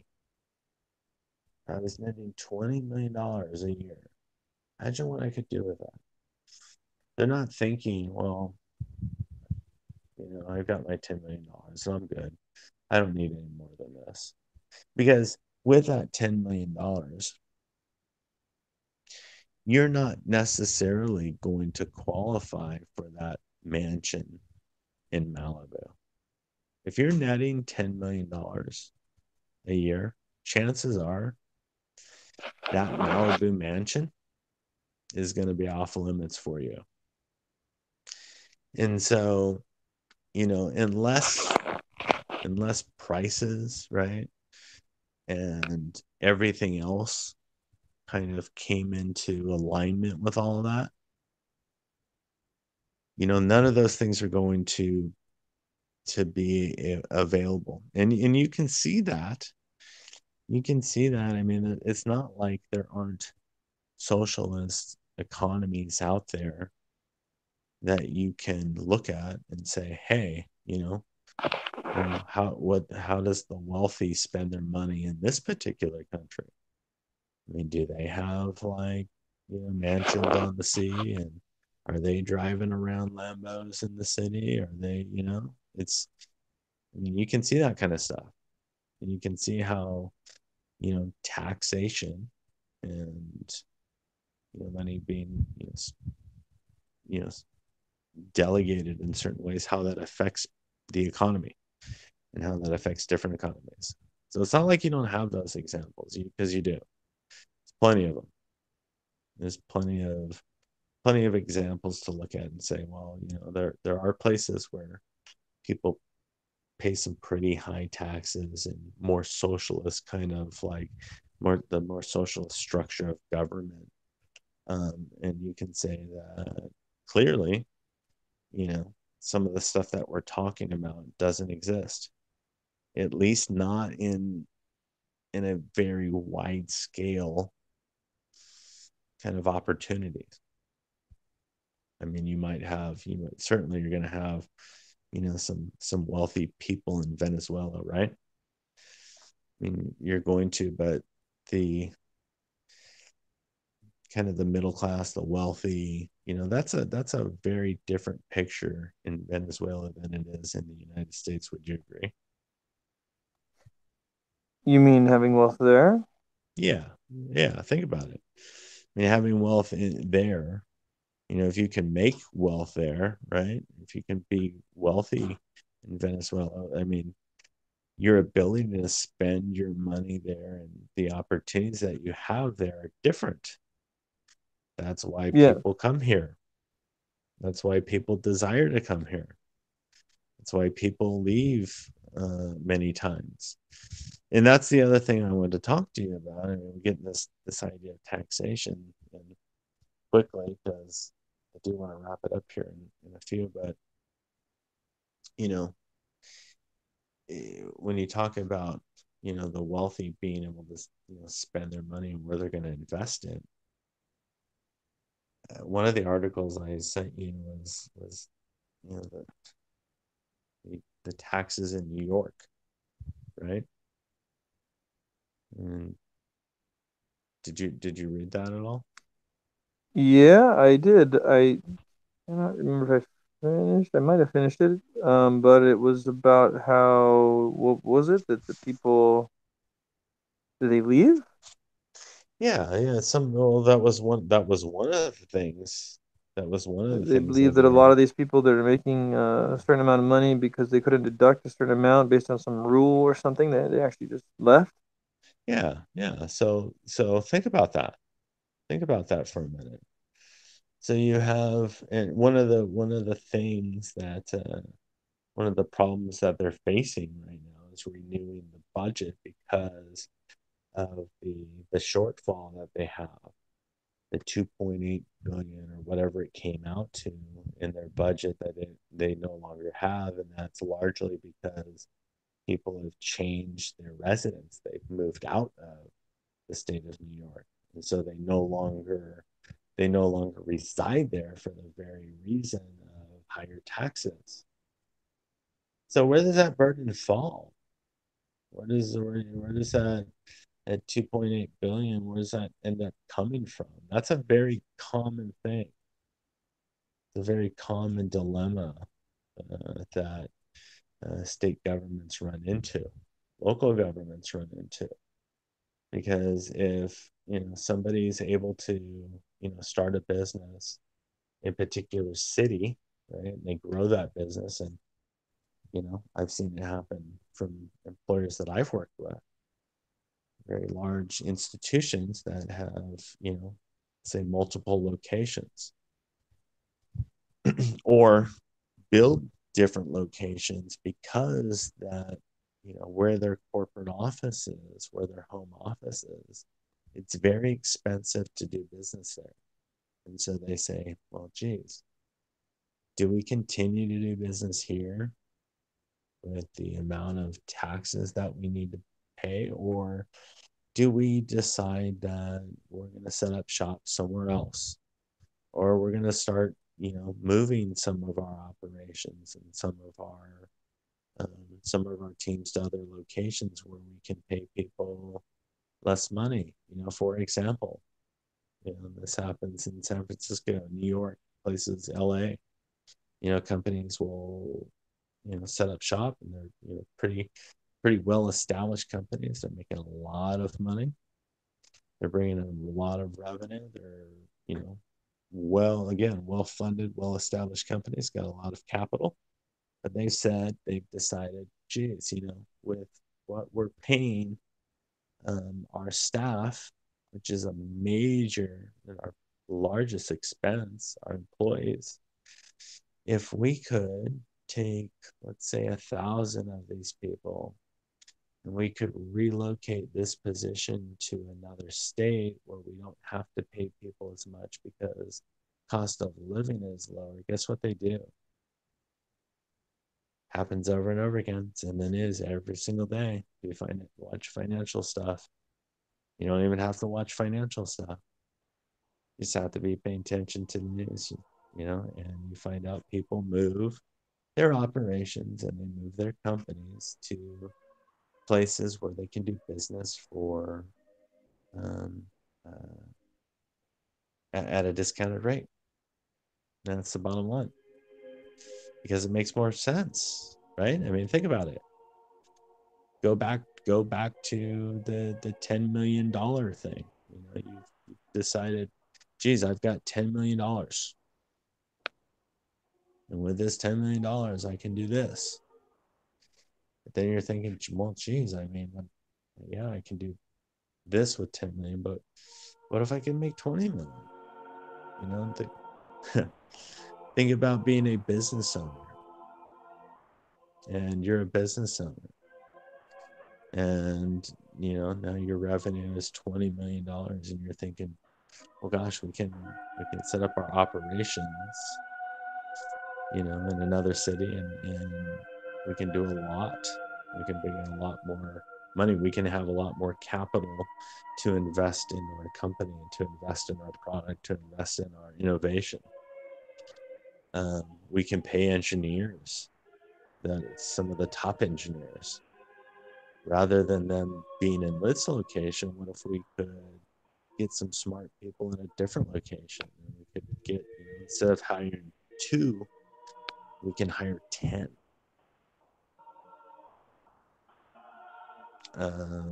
So those are the things you have to be thinking about.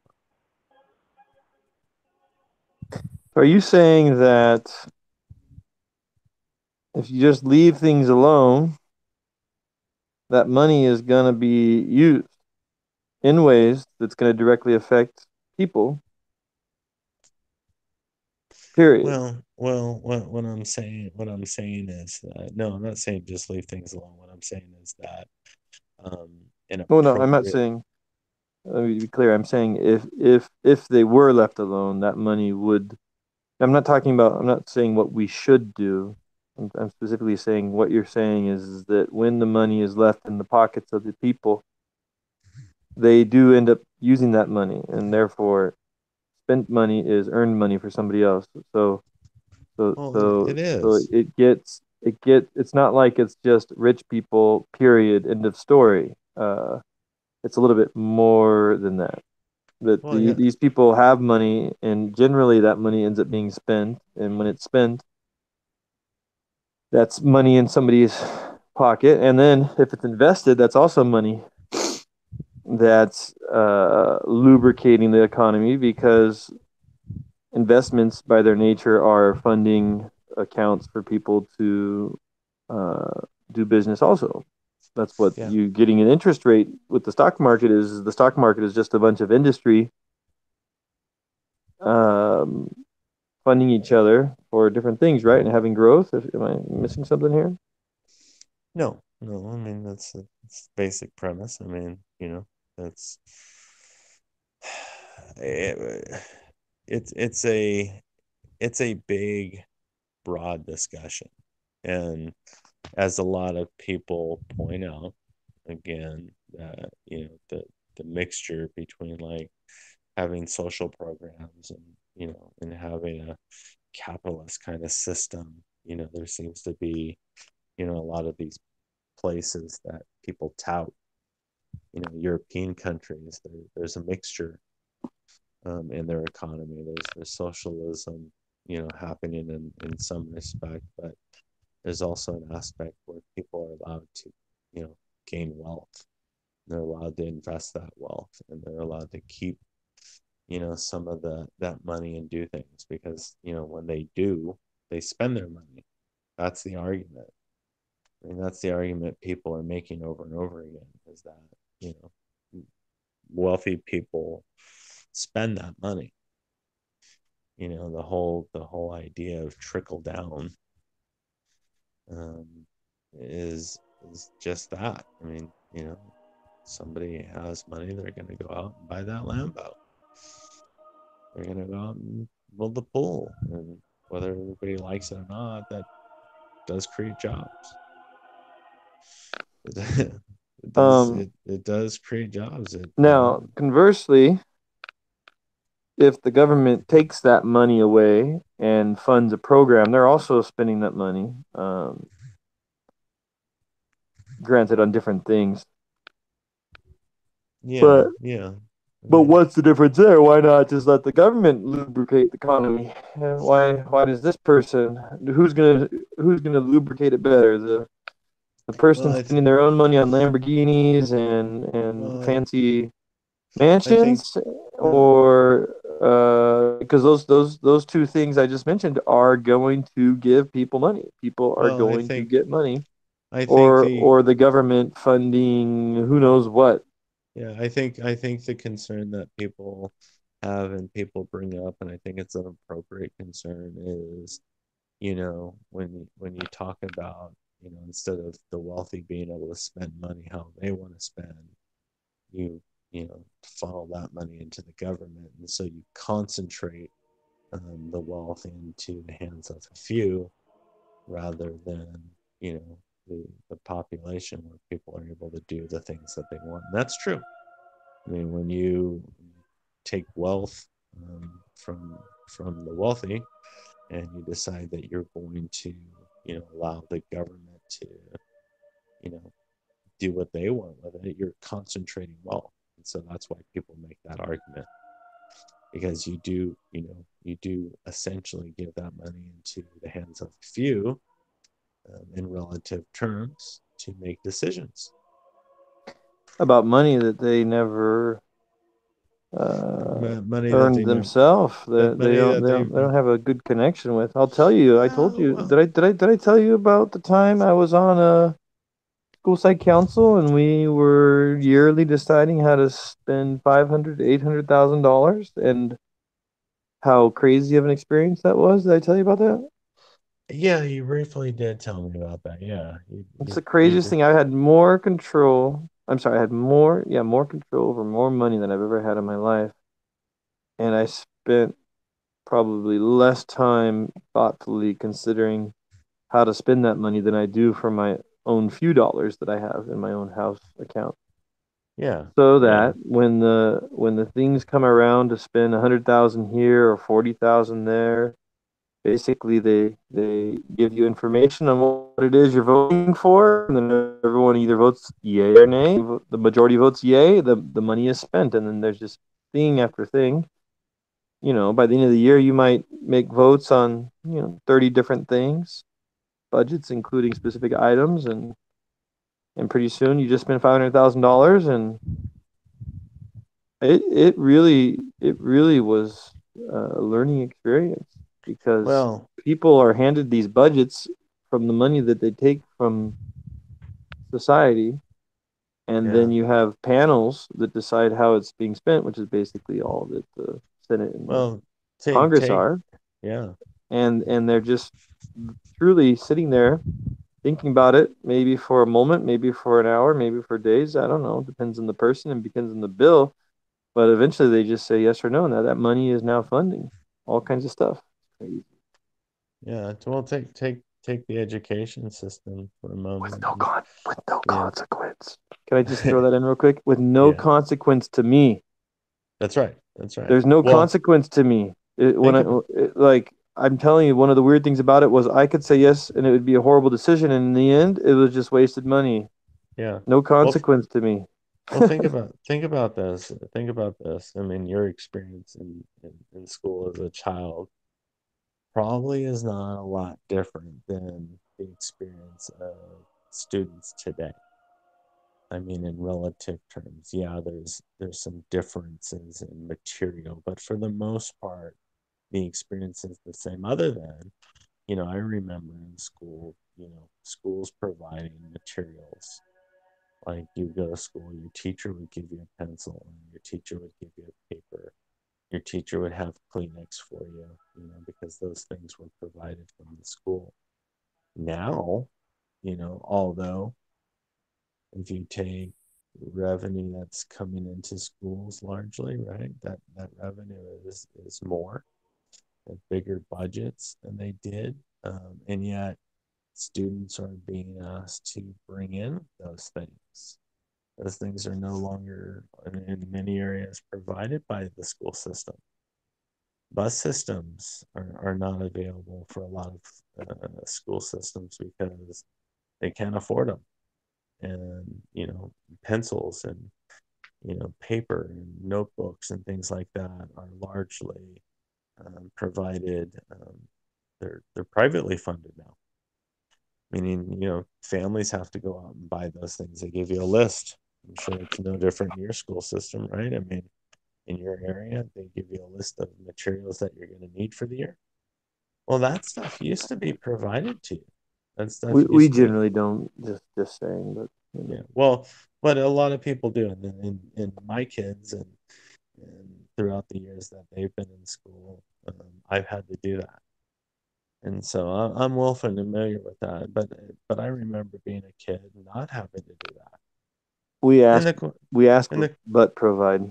what's that? We ask but provide generally, meaning Yeah, we yeah. we we ask that they do it, but if they can't, then we provide it. But I will tell you that oftentimes that is funded through things like the council that I was on, which would mean that when there's something the students need, there is government funds available for low socioeconomic schools to have these I committees spend that money yes. on things that maybe might be expected of a higher socioeconomic group. Yeah, yeah. No, But I anyway, get it. I get it. I get it. I get that there are those opportunities as well. But what I'm saying is, largely, when we think about, these budgets, and we think about, how money is being spent. I mean, you know, you talk about parents, in the bigger, broader picture of having to buy materials now to get their kids into school. That's a big shift in how funds are being spent, on that level. And so, that raises some important questions. And those questions are, is the money being spent appropriately?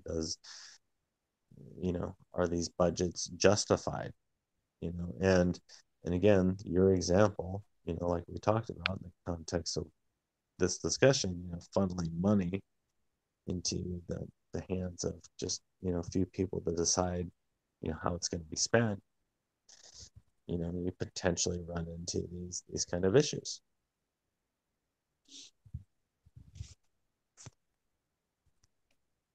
Anyway, Yeah, anyway, um, I I could I think talk at length about yeah, schools at some yeah. point, but I think I only have a little experience with one school. But I have learned that it's an interesting place, and there are actually a lot of funding sources for certain schools, and there is a lot of money going into them, as yeah. you're kind of pointing out. But there might be more choice about how that money is spent than people realize.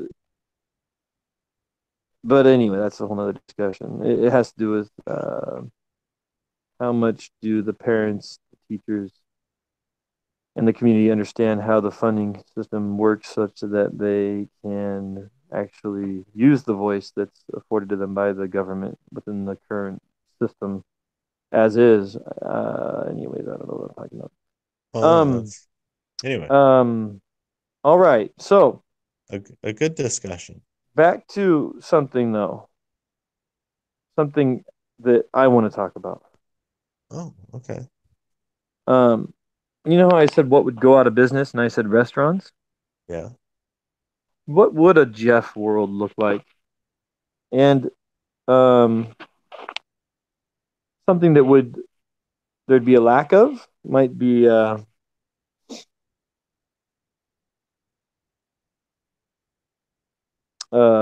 charity organizations. I I think that there might be a little boom in charity organizations.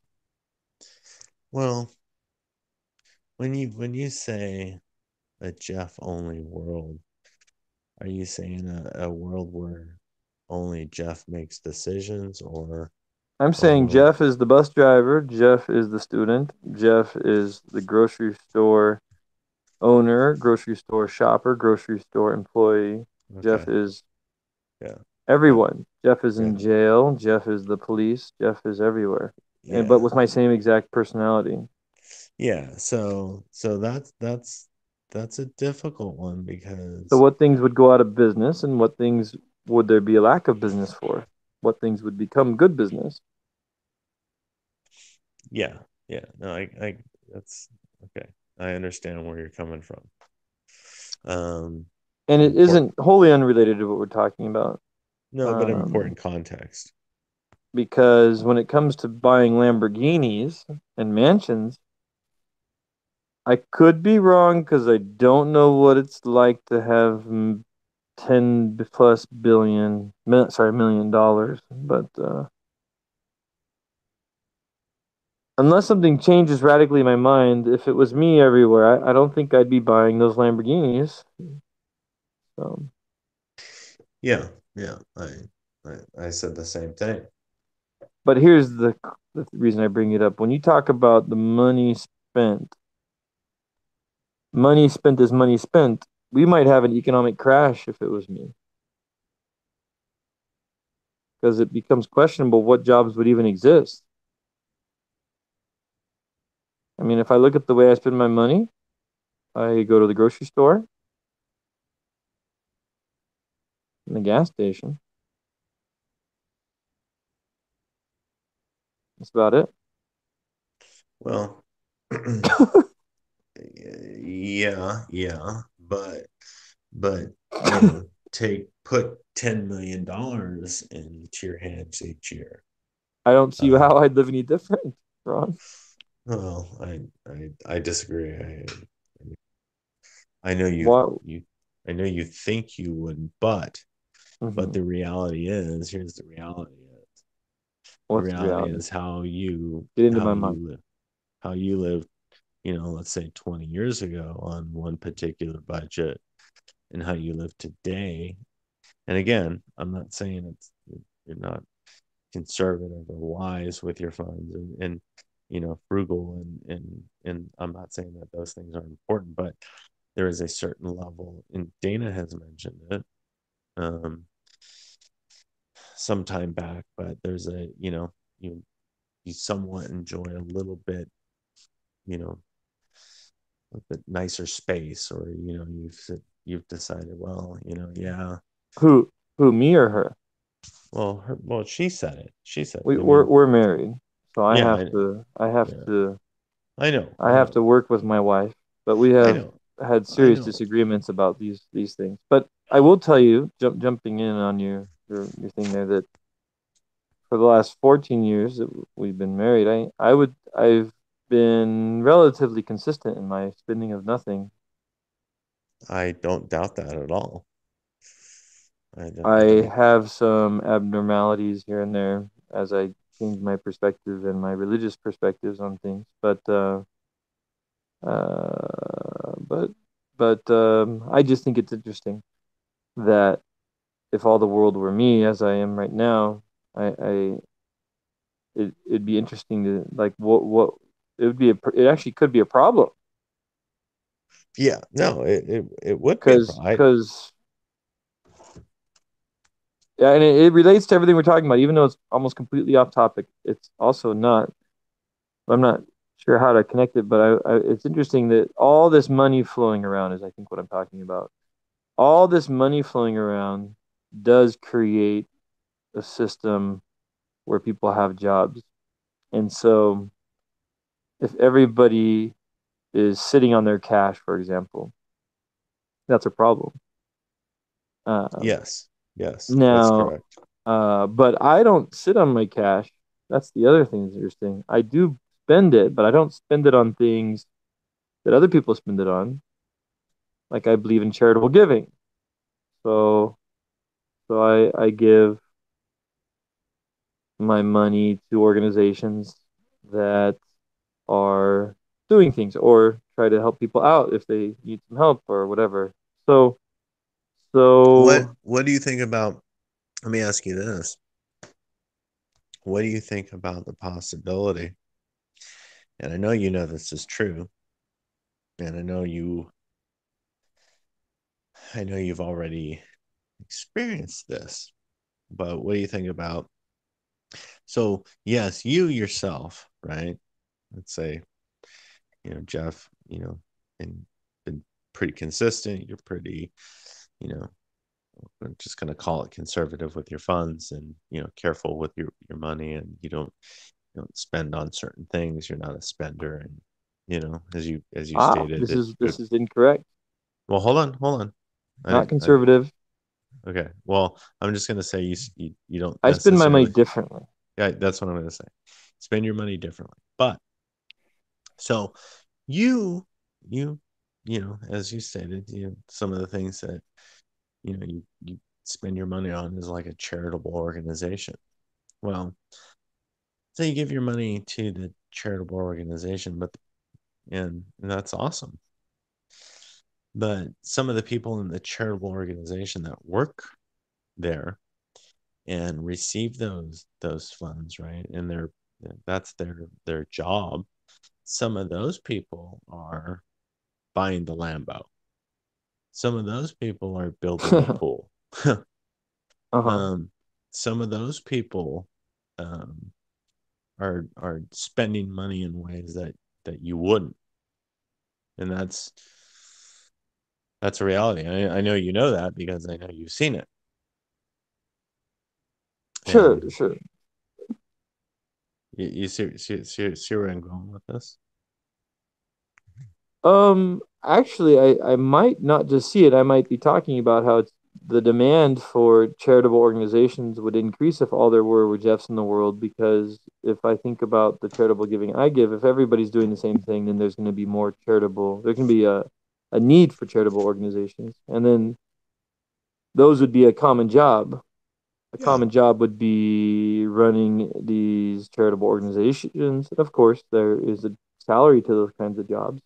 So Yeah. there might not be a shopping mall, but there might be a food warehouse, you know.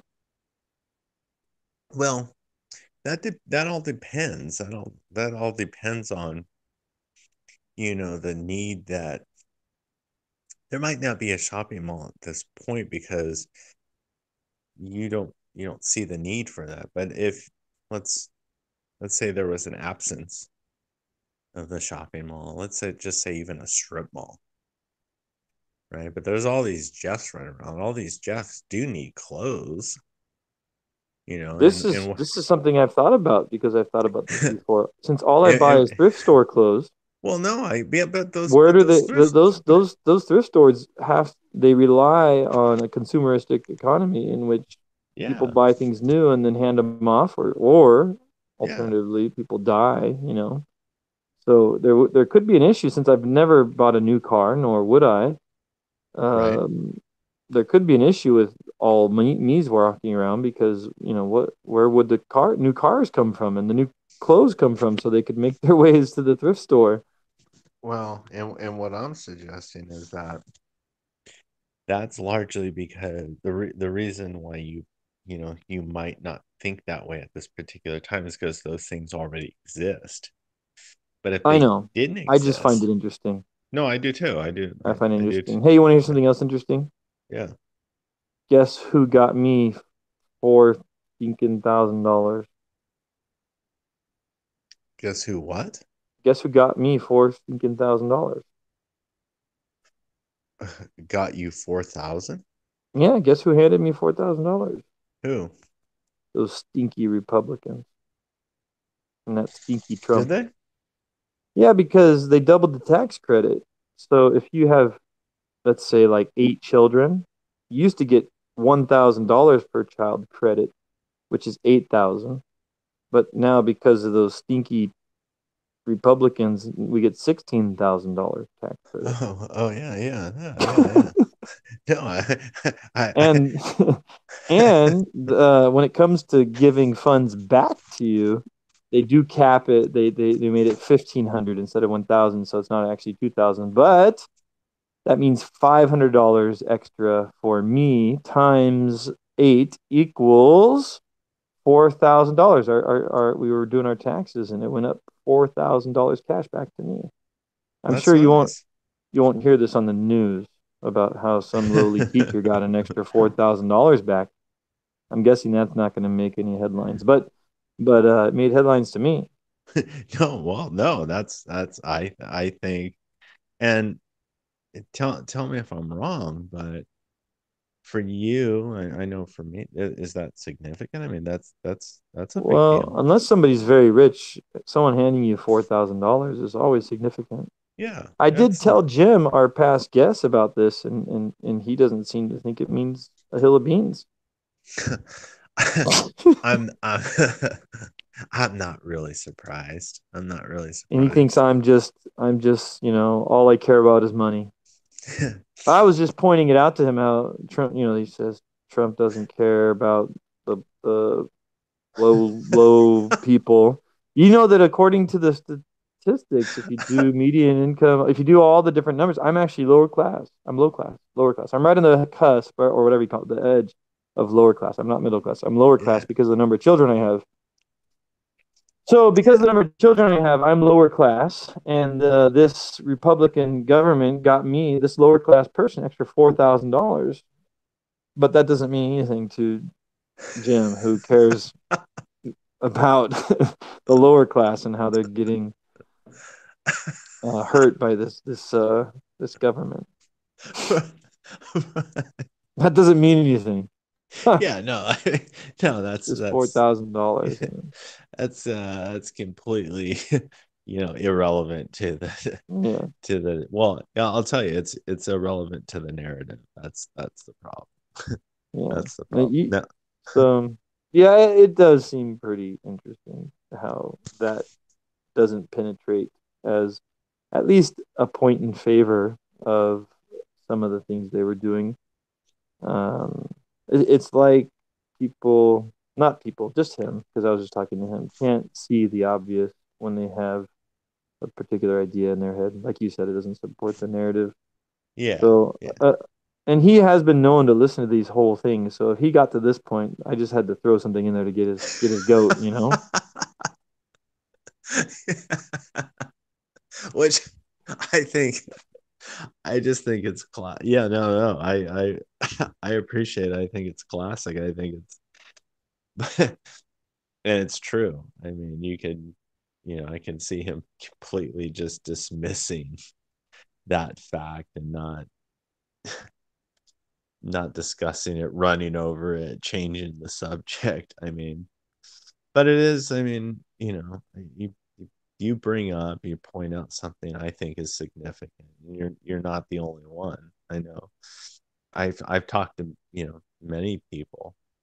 Again, this is my own employer and in many employers, in the because I know people in the industry, because of the tax credits, right? A lot of companies did pay out bonuses to people, and they did give stock to people, which translated into, people being able to, sometimes sell it or invest it or keep it for savings. And, in previous years they didn't have that, but that was initiated largely because of tax credits, and so to ignore those things, I mean, as you pointed out, I mean, I don't know, because I know what they mean. I know the significance of them. When you know a bonus means something. $4,000 is significant. $1,000, getting $1,000 extra bonus is nice. If you need it, especially if you need it. I mean, and for the majority of people out there, that helps them. Um, but I also pointed out to him if the it doesn't wage fit the growth, narrative. wage growth. He decided to send me some messages telling me how horrible maybe it was Trump or Republicans or whatever. And the odd part is I'm not it this keeps happening to me. I don't feel like I'm on one side or the other.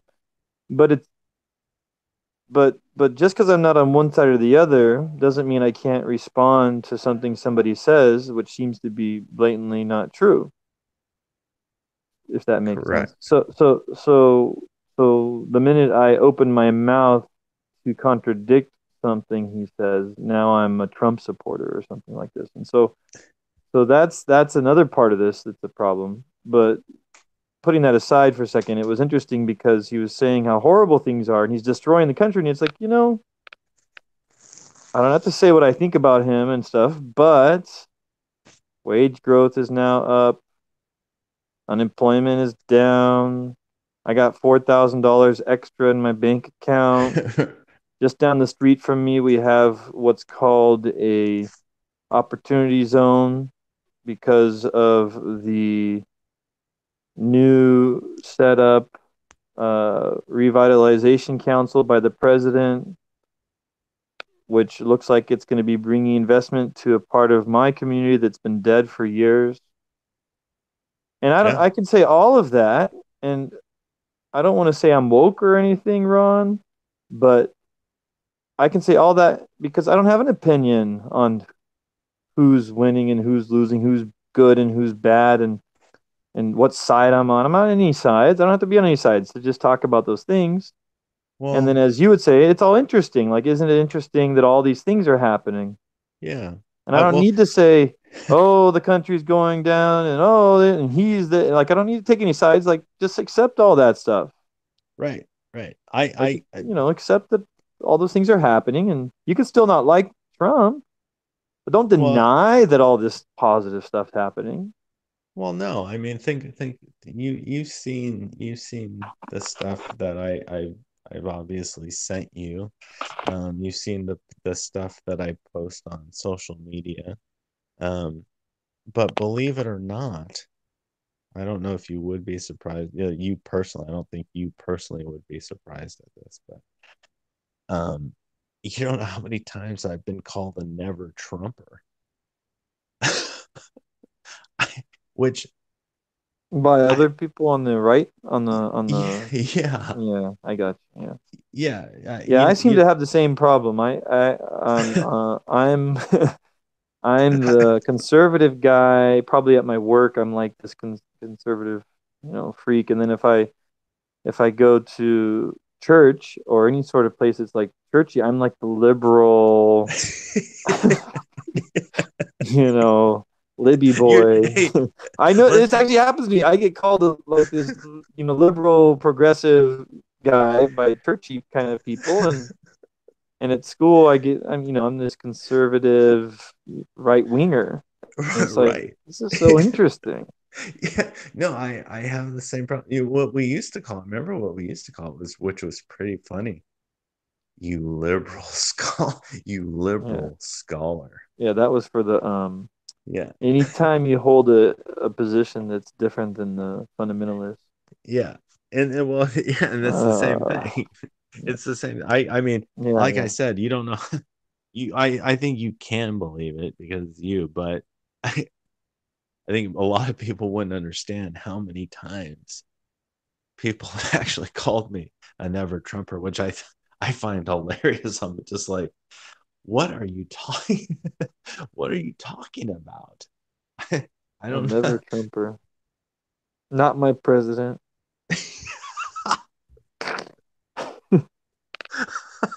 Anyway. Well, it's been Yep. fun. Yes, it has. I went in to see what was going on with our co-host, Is she and is she she's with she's child she's again? Is that the issue? there's two children in the bed with her right now, maybe three. And here's the funny part. She's got the show playing on speakerphone next to her on the dresser, and she's out. Cold out. Yeah, because I went in there, I could hear it. So she tried, and she is here. Hey, a mother of eight. I mean, come on, give her a break. She's a superstar. Let's That hope so. Let's hope so. I think so. But just because you have eight children doesn't make you a superstar, but it no, certainly no. gets you into the high possibility of it. Yeah, yeah, you're right. It doesn't And just and I'll let you know, I automatically. think she is. Yeah, yeah. All right. Well, this has been fun. I am excited to share that we actually have audio that might work. Isn't that cool? Yes, yes, yes. Well, I guess I'll plan on hearing from you next week. yes, you have a That great would night. for our faithful listeners, that's DJ Ron Show at gmail.com. Send your wonderfulness there. Please, All right. questions, comments.